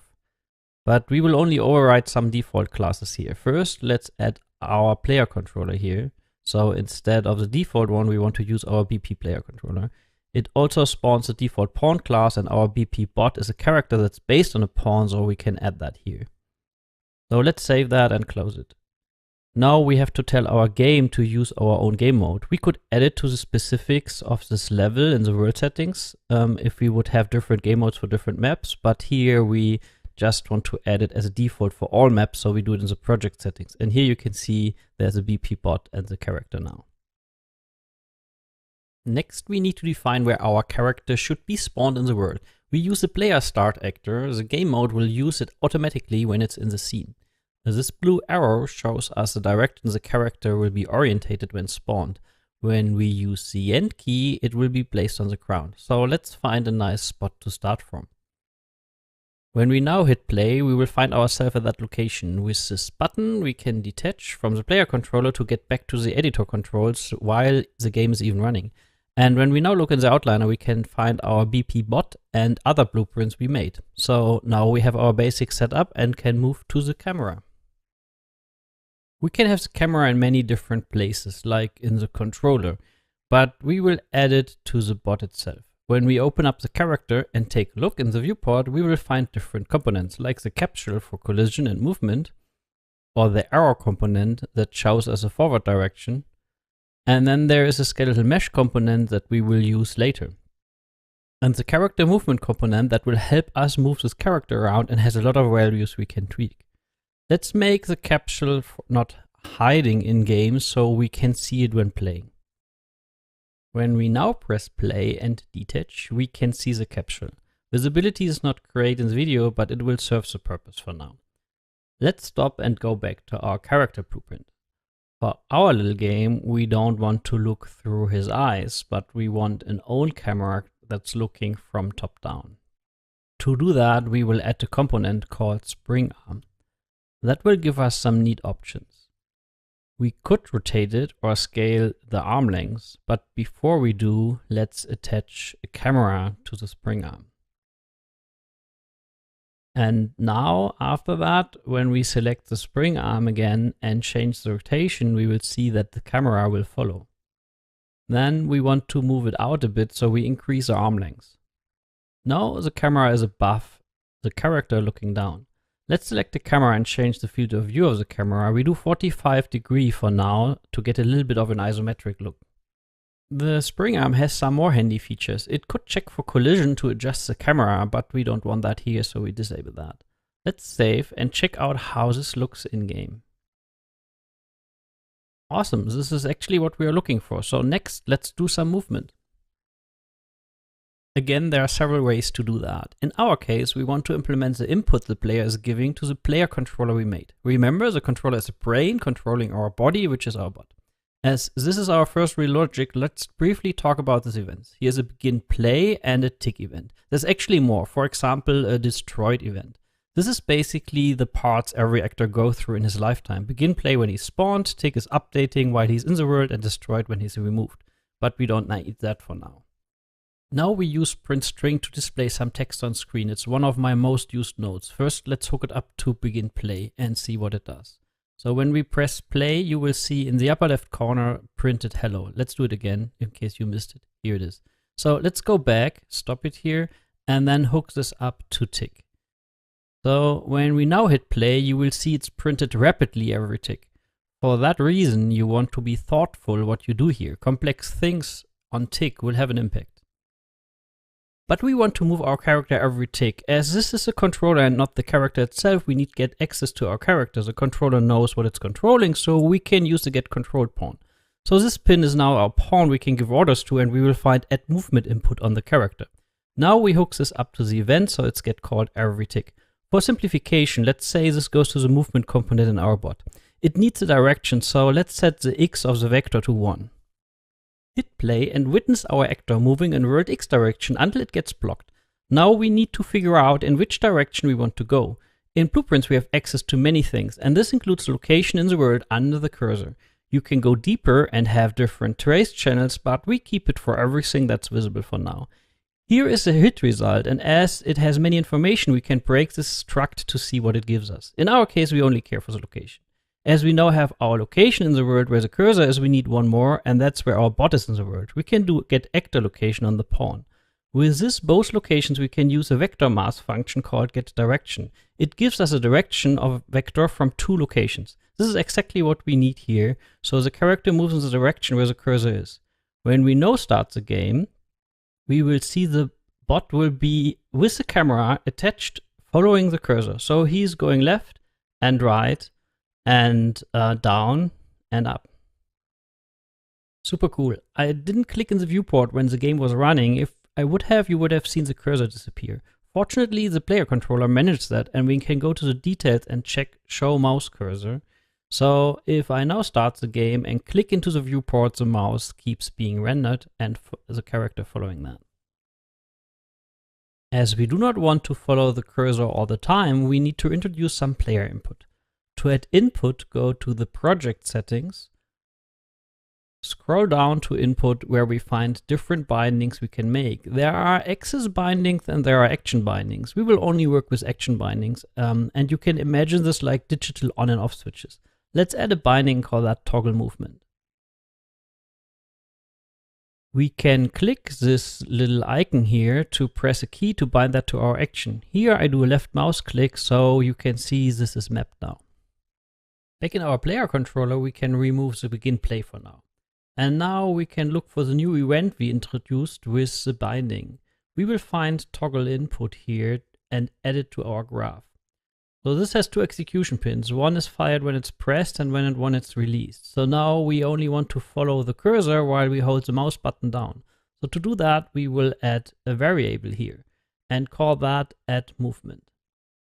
This is a boolean, but there are many more variable types. In toggle input, we want to set this variable. So when it's pressed, is fired, we set this to be true. And then when we copy paste that, attach this, when it's released, we want to set this to false.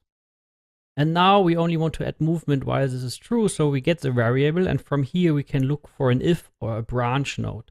With this, we can say execute this order only when the variable is true. So we are done. Let's start the game. And he is standing around, and when we press the mouse, he's moving in that direction. And he stops when we release the button. So this feels quite nice, and it's the first time we have a feeling of really controlling our little capsule here. But just moving a capsule around is kind of boring, so let's get an animated character in. Back in the character, we had the skeletal mesh component. We want to use that instead of drawing our capsule here. So to do that, let's create a new folder and call this character. And here, let's import the FBX that contains our skeletal mesh. In the import menu, you can see Unreal already identified it being a skeletal mesh and ask for a skeleton. In our case, it's the first skeletal mesh we bring in, so we want to have import mesh checked. What we don't want for now is automatically generate a physics asset. The rest we leave it like it is, and then we hit import. When we open up our character folder now, we can see different assets that got created. We already know about the materials, but we have a skeletal mesh and a skeleton. Let's open this. The skeleton that got created from the mesh has all the hierarchy of its bones. Let's show the bones for a second. Most animation assets will need to reference one skeleton. So the second asset we have here is the skeletal mesh. You can see this as a skin, so you could have different meshes using the same skeleton. It contains data like the material slots, HLOD settings, post-process animation blueprints, and more. As we don't want this robot to be gray but more colorful, let's make his materials quickly. It will not be massively different from what we have done before, but he comes with some more textures and some extra nice things for his face. First, we import all textures. It comes with a grayscale albedo, an atlas for facial expression, masks, and a normal map. We start with the albedo, and we just plug this into the base color, and then when we take a look at him, it's still gray, but a little bit more interesting. So now let's add color. We use a blend overlay node, and then attach this to the base color, and use the parameter here. And now let's find a nice color, like for example, a bright orange. So when we look back in our characters, this is what we got. Now let's take a look at a texture. So this one here. So in the texture editor, we can display the different informations in red, green, and blue channels. Here we save metalness in red, in green have roughness, and blue has the ambient occlusion. So back in the material, we can bring in this and connect metallic, roughness, and AO to the different pins. So after applying that to our character, this is already a nice leap forward. This like this metallic look on his arms. But they have the wrong color, so let's fix this. We can use the mask texture and again a lerp node. The green channel separates the orange parts from the metal parts. So one part is orange, and for the other we add another 3 vector node and change the color to a gray. When we hit apply and go back to our character, this is how it looks like. So some last touches by adding a normal and give him some emissive parts. First we bring in our normal map and connect that. And then we have this mask texture, and that uses the red channel for emissive parts of the mesh. So we can multiply this and plug it into the emissive output. And we multiply this with a color. For the color, we take a very, very light blue. And if we hit apply and go back to our bot, we see his main body is ready. So the only thing left is now his face. So for the face, we have one extra background texture. So let's bring that in. This time we will plug this into the emissive color. And then we will hit apply and see how that looks like on our bot. So now let's add the eyes. For that, we have an atlas here, which is mainly a texture with an alpha masking its different expression, and it's on a 4x4 grid. So to select the face we want, first we want to add this texture to our background texture. So we use an add, and we can use the alpha channel for that because that's where the information is stored. So now we can see the whole texture added to the other. But we want to control the color, so let's multiply this with the color. And then again, let's change it to a bright light blue and add and plug this into the add. Now we will use a flipbook to help us select what kind of face we want from that atlas. And we will use the UV output. So already with this default and with this node, we can see some animation and it's shown on a 2x2 face. So let's fix that. We will bring in the scalar parameter and change this to 4 because this is the amount of rows and columns we have. So we can just plug this in here and here. And now it is running through this like an animation. So if you want to animate a texture, this is a nice way, but we want to set it to a fixed value. So let's bring another parameter. And when we're changing that, we can change the face. But in our case, we will keep the standard one very simple like this. So hit apply and then we are done and we have our character with a face which we could animate if we want. We will add him to our bot and do some movement adjustments. Here in the bot on the scheduled mesh we can add him now. So here it is, but it's a bit in a wrong location on rotation. Let's fix that. First we rotate him 90 degrees so he's facing in the forward direction of our character logic. Next, let's take a look at the capsule. That's a little bit too big for him. First, we change the radius to be a little bit smaller, and we can properly reduce the height a bit. So back in the mesh, we can change its relative Z location so it fits into the capsule. So now we have a capsule that represents him a little bit better. It all depends on your needs, but for our little games, this is okay. So when we hit play, we have the character and it's moving around. Nice. But we can see some issues. Most obviously, he's not facing in the direction he's moving towards. So back in the bot, we can select the movement component, and here we can search for rotation, where we can find orient rotation to movement. We can also increase the speed, how fast he's doing that. So with this done, we'll face in the direction he's moving to, but so does the camera. We can easily change that by going back to the spring arm, and there for the rotation we can switch from being it's set to relative what it's attached to being set to vert aligned. So when we now hit play, it is looking like we want, and this is beginning to feel like a real game. So he's following the cursor and the camera stays fixed and he follows it. Animations are missing, but before we do that, let's go back to the character movement and make some changes. For example, how fast the bot can accelerate. The next thing is we also want to increase the maximal step height and a little bit the angle he can walk on. We want to set his maximum speed to 400, and for now we will decrease the ground friction and also reduce how fast he is stopped when no input is given. And we will do all that so he is slower accelerating and not immediately stopping when no input is there. This may feel a little bit like he's on slippery underground, and we could increase the ground friction a bit, but we will keep this until we have some animations in. First, we will create a new folder, naming it Animations. Here we will import animations from 3 different FBX files. In the import menu, first we will select our skeleton we will already have in the project. We will also not import the mesh, as we also have that. So now it's only the 3 animations we are getting, and that gives us 3 animation sequences. Let's open the idle, which opens up this editor. So here on the left are some asset details like play rate, and down here are an asset browser with animations for the skeleton. We have a walk and a run and the idle.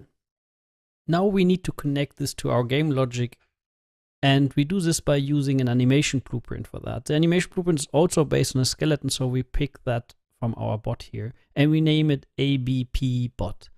And when we open this up, you can see here's a preview. Below there's graph, functions, and variables from normal blueprint. But the main thing here is the animation graph, where we play and blend our animations. And there's an event graph for the logic we will use in a second. Let's start extremely simple and just drag in our idle and connect the pose with the output pin. After hitting compile, we can see the result in this preview. Now let's add this to our BP bot. After opening his up, we can go to the skeletal mesh component. Let's go to the viewport to see what we are doing. And here we change the class to our animation blueprint. So he's playing the idle. Back in the game, he's playing the idle pose while sliding around. Instead, just playing one animation, the animation depends on the state he's in. So he's either standing still or he's moving. We will use a state machine, and then we will call that locomotion. So it spits out a pose, and that's something we connect to our output pose here. Let's go inside of the state machine.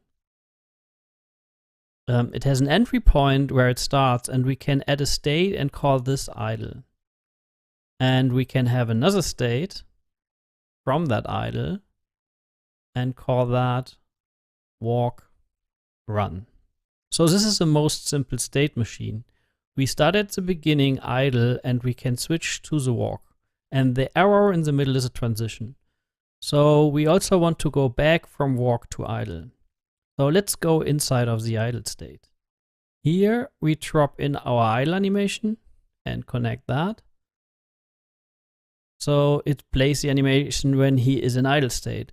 And when we go back, we can also go into the run and walk. And here for now, just takes a walk. We can extend this later. So now when he's in that state, this is the animation he's playing. So next we need to decide when do we go from idle to walk, and that's where the transition rules comes in. Here we can say you can enter or can't enter the state, but for doing that we need some data, which we will get from the event graph. Here's an update node. It's like the tick in blueprint, and here's also a try get pawn owner node that will give us that pawn. But let's first make a check if this currently has a pawn, so we try a isValid function here. And with this now, we can drag out of the pawn and search for get velocity, which will give us the bot's velocity vector at that given moment. With another vector mass, vector length x and y, we can get a float that represents his ground speed. He's not jumping, so we don't care for the z direction. And this value we save in a variable we call ground speed. So when we connect this now, this gets updated, and we can test this by using our beloved sprint string node. We can plug in the float, and a conversion node gets automatically added. So when we now play the game, we can see on the left side its current speed, and it's up to the maximum of 400 we set before. So back in the animation blueprint, we can delete this now.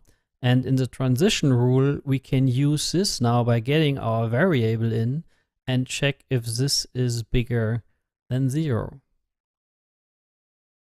So after doing that and pressing play again, we can see he is actually going into a walk state, but if we stop walking, he's not going back to his idle.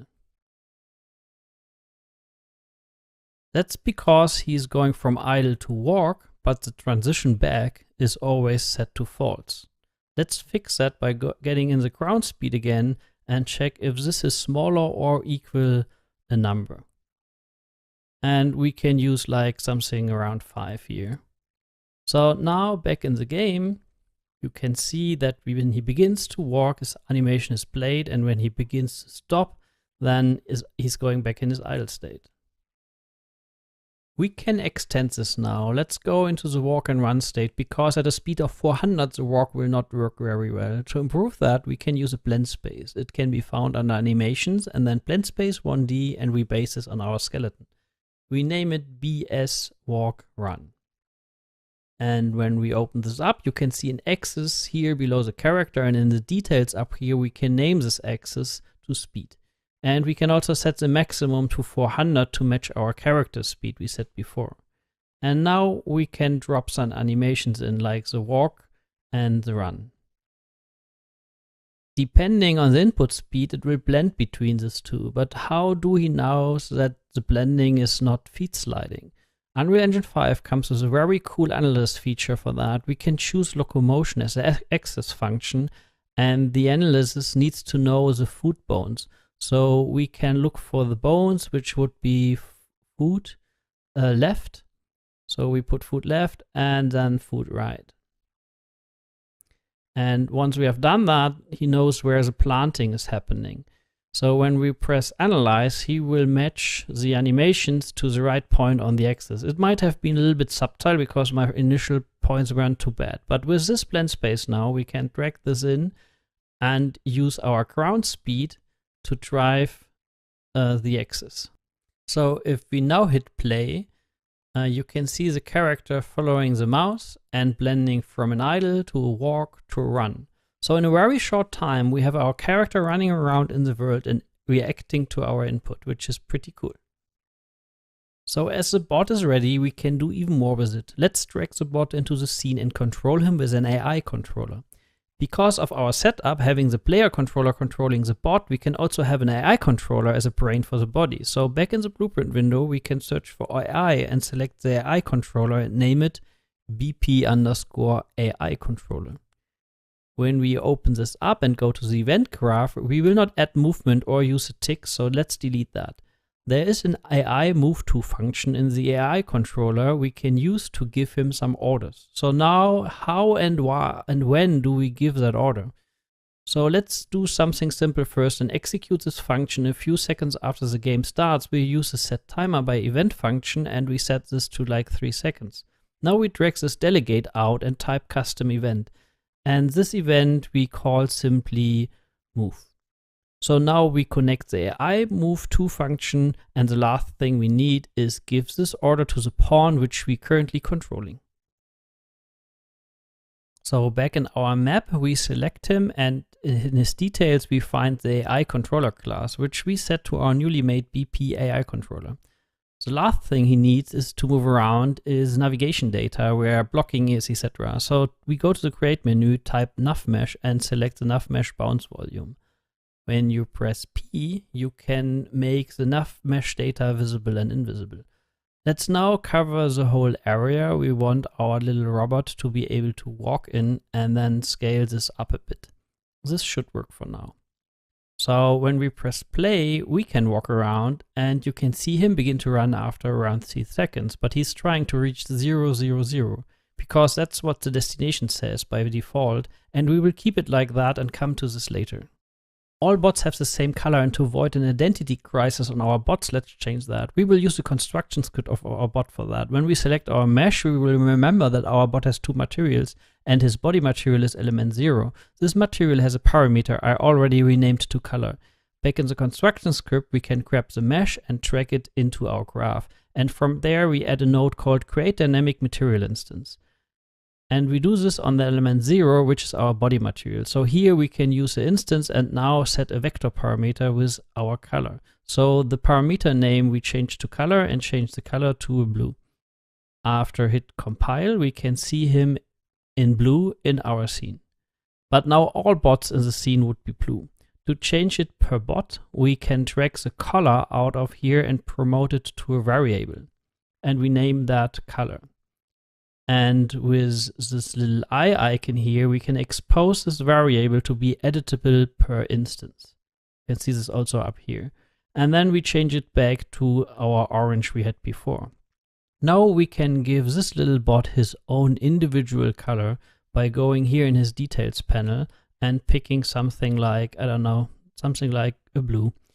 I will settle on that for now.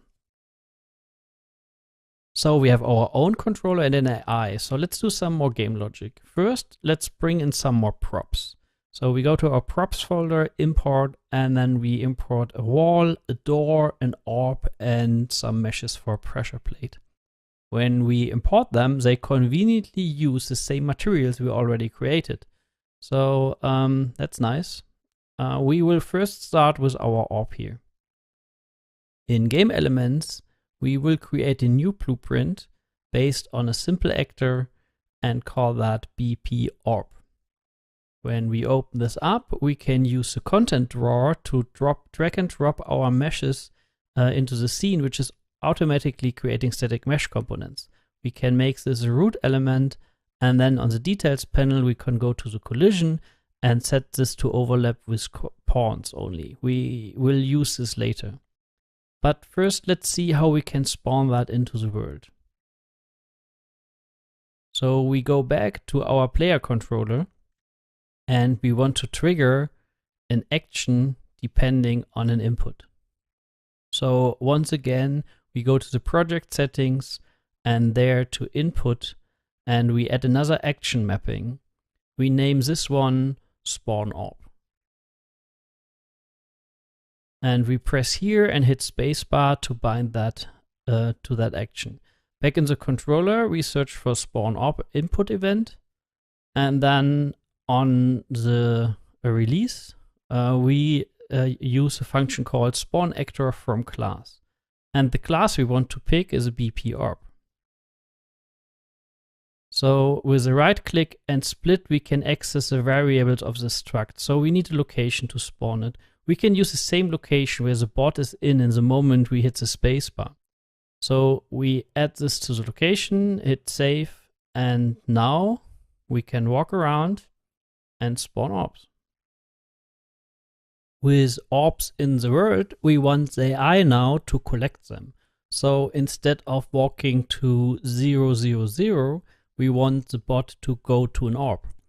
And we can use a function to find an orb, and we call this function find orb. This function should output if it found an orb, so we do a boolean which we call success, and we add a second one and change the type to an actor, which we will name orb actor. So let's make the logic for that. First, we want to get all actors of class. And here we want to look for our BP orbs in the scene. This gives us an array of all orbs. It's basically a list. We can use getLength of that list to check if something is in it. So if this array is bigger than 0, we can use a branch. And if this is true, we found something. And if it's false, we say we were not successful. And if it's true, we found orbs. So now we make this simple and just get the first orb in that list and plug that into our return node. And when we hit compile and go back to our event graph, we can track in our function.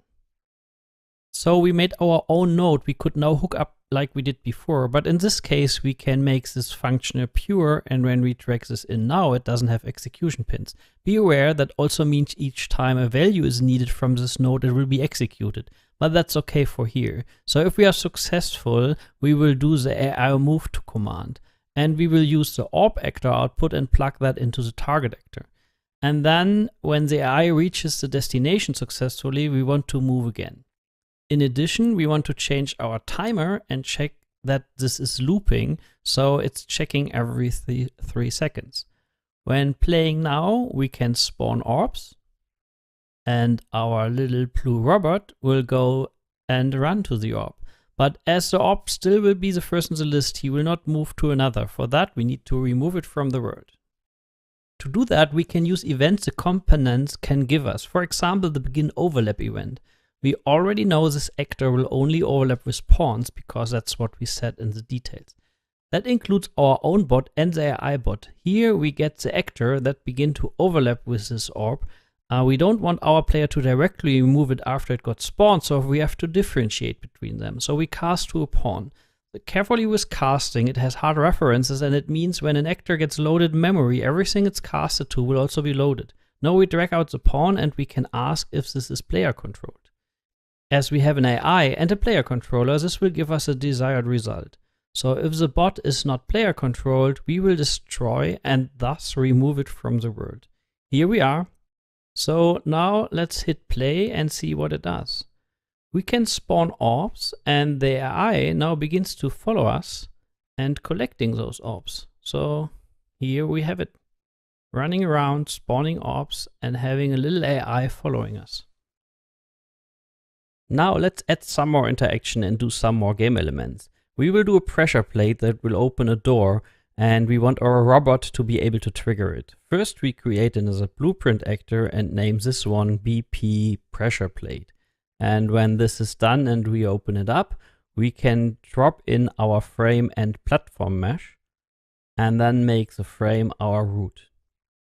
What we want to do is move the platform up and down when something stands on it. To do that, we will add a box collision component that will serve us as our trigger. So let's scale this up a bit so it covers the area we want. And now we want to add a begin overlap event like we did before with the orb, but this time we also want the end overlap event. And we now want to test if this is working. So we use our print string again, we keep the hello for the begin overlap, and we add another one for the end overlap where we say goodbye. So with this done, let's go back in our level and get into the content drawer and just look for our elements, bring in the pressure. When we press play and move around, you can see the hello and bye being triggered when we begin and end overlap. So this is already working quite nicely. But we don't want to output some text, but move the platform mesh up and down. So back in our pressure plate, we will first remove this print string node. And to do the animation of the pressure plate, we will use a timeline. And we name this plate animation. So when we double click, we can add different tracks to this one. But first we want to go pretty fast, so we set the length of this timeline to be ½ a second. And next we will add a float track. So this track we will use to animate the plate movement. Now we can add some keys. So the first key is at 0 second and the value to be 0. And then we do another key, and that one will be set to 1 after ½ a second. And with these buttons, we can focus on that area. So this value will increase over time from 0 to 1, and we will use this to move our plate. So here is our float pin that will give us a value when the timeline is playing. We will take the platform mesh in here and look for set relative location. By start, this is 0, 0, 0. We want to have this updated when the timeline plays. As we only want to change the z value of this vector, we will use one of the mask nodes and search for multiply. The pins here are grayed out because it's wildcard pins that can become different variables. They get automatically changed when I track something in. And now we can split our location vector and connect the output to the z component. So when the platform reaches 1, we want the plate to be at around -20. So let's hook this up in the timeline, and we can do it play and reverse when end overlay with plate. So now back in our level, we can run around, and you can see it's already triggered, but maybe a little bit hefty. So Before we continue, let's stop here, go back and fix this. The value is a little bit high, so we go to -10, and I think that should work better. So let's play again and see how that is doing. Yeah, that's what we want. So the plate is moving down and up. So we have the pressure plate. Now let's create another actor for our door and call this one BP door. When we open this up, we do the same as before. We will go to our props folder, and first we will bring in the wall frame and make this one the root. Next, we need the two door meshes. It's the same mesh for both, so we will add 2 of them. And let's name one door L for left and the other one door right. As we want them to move around here, but it would be easier if the relative location would stay at 0, 0, 0. So let's do a small trick. We will add a scene component, and we call this like anchor underscore L. And we move that to the proper position. Then put the door under that anchor and bring back the relative location to 0. We do the same for the other side. So we add another scene component and call this one anchor underscore R. And then move this to its proper position on the other side. In this case, the door moves in the opposite direction as the other, so we rotate this one 180 degrees. And now we can put our door under the anchor, and we have a setup we can easily work with. Back in our event graph, let's first delete those nodes, because this time we will start with custom events. The first one we want to do is calling this one open door, and then we need a second one we will call closed door. And again, we will do a timeline calling this door animation. This is nearly the same setup as before. We will do one tiny thing different, which you will see in a second. So door animation, and then this time we will make this also as short 0.5 seconds. We could also do vector tracks here, but I personally prefer to work here in a 0 to 1 space and tweak the values afterwards with a multiplayer without the need of changing the curve every time. So the curve we want to model just like how in this case the animation is played. But first we need this first 2 keys, and then we can do it a little bit more interesting by selecting those keys and changing them from linear to break. And that gives us tangents, and this tangents here we can use to manipulate the curve, so we can bring this down to have a more interesting sliding. And back in the graph, we can take both door components and again look for set relative transform. We put this under the anchor, so that will help us a lot. Again, we split the vector, and this time we use a multiply again, and we will multiply it with -70. We connect it to the Y component, so the door slides in and out of the frame. So open door should play time forward, and close should play it in reverse. So this is it, and for a quick test, we want to see if this works, so we will get back our begin play. We want to open the door after a few seconds. I normally prefer the set time setup, but we will use a delay node, which will work for now. And then we will open the door. So we can go back to our level, look at our BP door, and drag that into our level.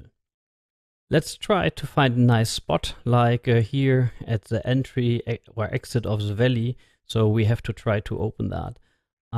We could properly place it a little bit nicer, but I think this works for now. So et voila, after 3 seconds, the door will swing open. So how does the plate now tell the door when to open? There's a lot of ways to do it, and you can look into Blueprint communication to learn more. I want to show you one way, and that is using an own component. We can create a blueprint here, and we find an actor component. Let's create one, and let's call this one BP interaction component. Imagine this to be a small container for game logic you can add to any actor in your project. So when we open this up, it looks like any actor blueprint we have seen before, but it doesn't have a viewport or components. Let's remove this for a second. We will do something extremely simple here. We create a custom event that we can call from outside later. First, we call start interaction, and then we do a second one, and this one we will call stop interaction. Next, we will use an event dispatcher, which will give us a possibility to shout out into the world that this event occurred. And we call this one onInteraction. And up right here, we can add a variable and we keep it a bool and say simply on. Now we can drag it in and call this one from start interaction and say this is on. And then we do a second one on stop interaction. And here we say it's false. That's all our component will need. So let's hook this up. In the pressure plate, we can now add our new component we just made. There it is. So let's move the overlap events a little bit to the side. And then we can drag in our component and use it as any other. From here, we can call the events we created. Start interact, on begin interact, and then start the animation. And also stop interaction when the end overlap is called, and then play the animation in reverse. To show this is already working, we go back and use our print string again and saying, for example, on when the interaction starts, and we do another one and we just say off when this happens. So with this hooked up, we can test if this is working. So let's start our game and move our character around. So when we enter the plate, you see on and off. So this is already working quite nicely.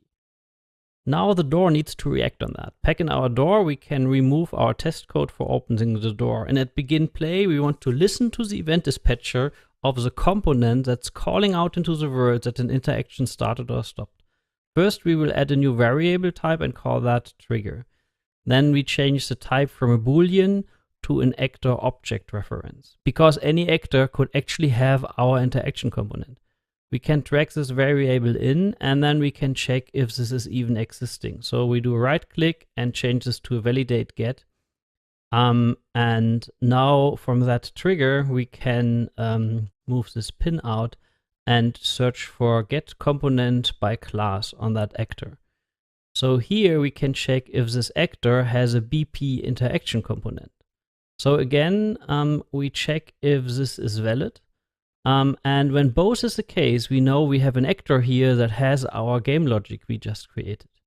We can drag out here and assign a custom event to this event dispatcher we called onInteract.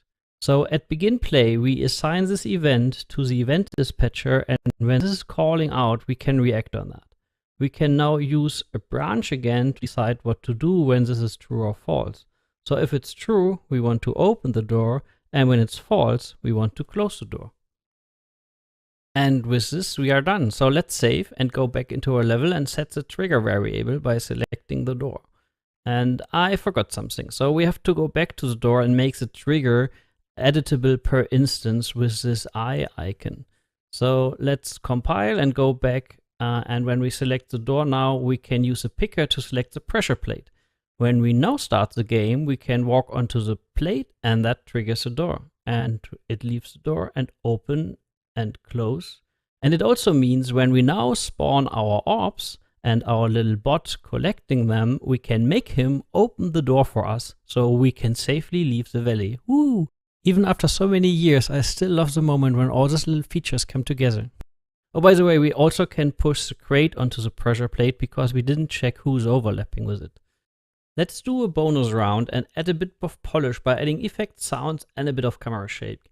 We will start with a dust effect for the bot's running animation, and first let's make a folder and call that effects. Here we create a completely empty Niagara system, and we will call this one FX Dust. So let's open the Niagara editor. Again, we have in the middle a big graph. Here are some parameters, and here is a preview. We will do something extremely simple. First, we want the system not to loop, but only play once. Next, we need an emitter. We could use one of the many templates, but we'll start an empty one. This also has life cycles like an actor, but in update, we add a burst, a spawn burst. And let's add something like 10 particles. In particle spawn, we can set some particle values. First, we set the color to do something that could look like sand. Next, we want a bit of randomization for the size of the particle. So let's check uniform, random uniform and do something between 2 and 4. We also want to randomize the mass a bit for the gravity we will introduce in a second. And next we want to add some velocity when the particle gets spawned. Adding this also needs a solve forces module, which will be added when we hit fix. Instead of a linear force of all particles, we want to switch to a cone, and the direction of the cone we want to set to -1 to fit our character later. So in preview, you can see now 10 yellow particles moving in -x. We could change the velocity speed, but we'll keep it for now. There are many more things we can do with our particles, but we will keep it simple. As this should be dust, we want to scale it up over time. So in particle update, we will look for something called scale sprite size. This gives us a curve, and we want it to be much bigger, like maybe something like 15 when it's the end of his lifetime. So you can see now they are getting much bigger. Now they should move a little bit more interesting, so we can add a curl noise to get a little bit of chaos. We can increase the strength a bit, which gives us this. So next, we could also change the frequency, but we will keep it for now. Next, let's add some gravity. So if we add gravity as a force, they will by default fall down with -980. We do not even want a negative value. So like this, in our case, we want to get it a positive value. So that's much better. Maybe this is a little bit much. So like that.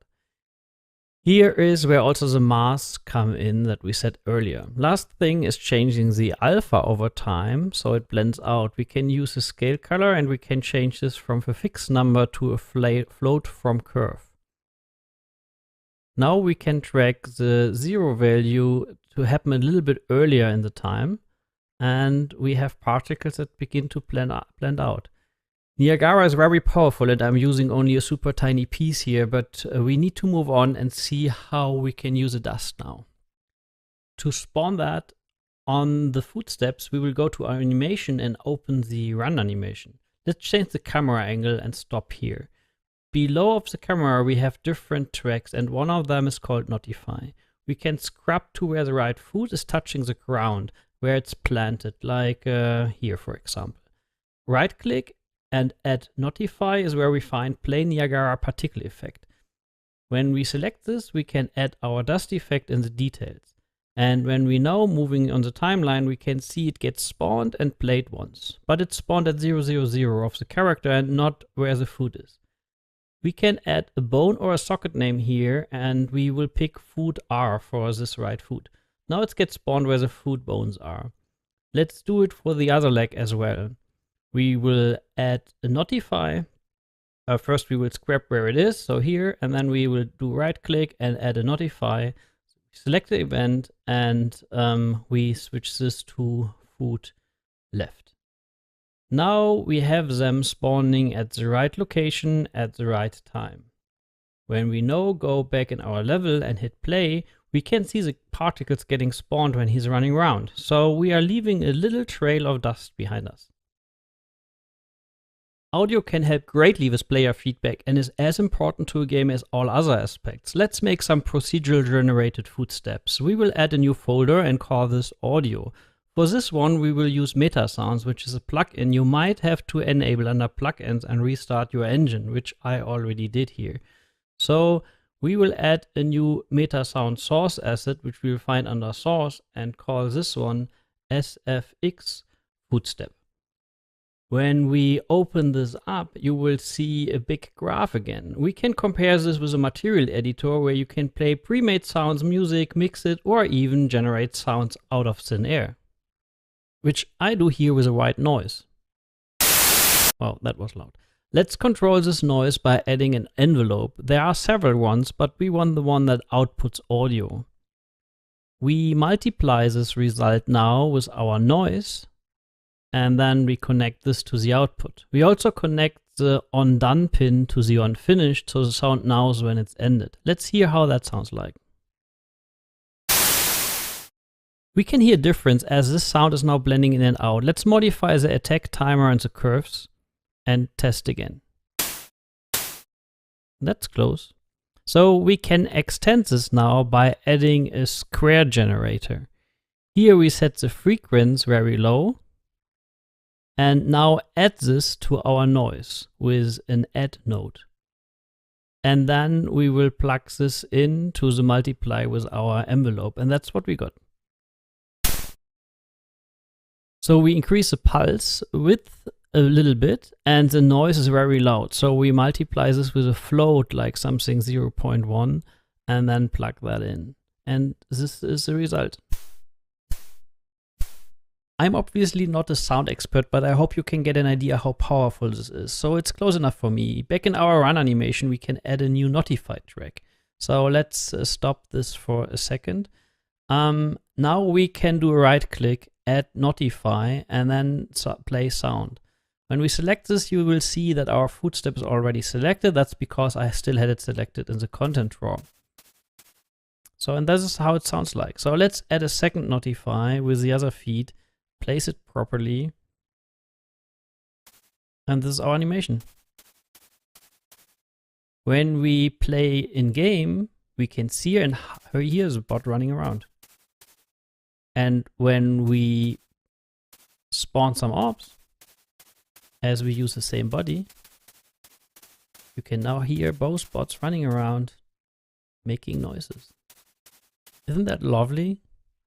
As a last touch for this project, let's shake the camera a bit. We go to the effects folder and there we create a new blueprint class. This time we look under all classes for camera shake base. We will add this and call our ones just simply camera shake. When we open this up, we have some properties we can change. First we pick Perlin noise. And then we will tweak the amplitude and frequency in a second, but let's open timing first. We reduce the duration to something very short. And we also decrease the time to blend in and out of the shake. So for example, something tiny like 001 and 005. For the location amplitude, we do an 8 and the frequency we do 12 for now. Let's save that. I want to play it on the door, so when the door opens or closes, we want the earth to be shaking. After selecting the door, I press Ctrl B to find the asset in the drawer. In the event graph here, where the door gets moved by the timeline, we can add Play World Camera Shake.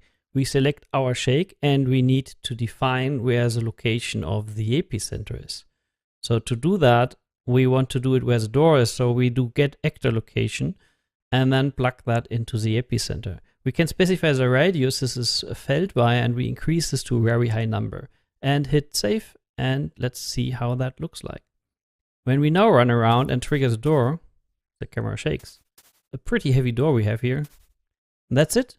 We made a tiny game touching a lot of different new and established features in Unreal Engine 5. We imported a static mesh and textures, we made different materials, we used high polygon rocks, created a character, set up his animation, added an AI, and did some game logic, spawning and collecting orbs and adding an interaction component to trigger a door. We made some dust, we generated sound, and I can imagine this is a very good start for a small puzzle game.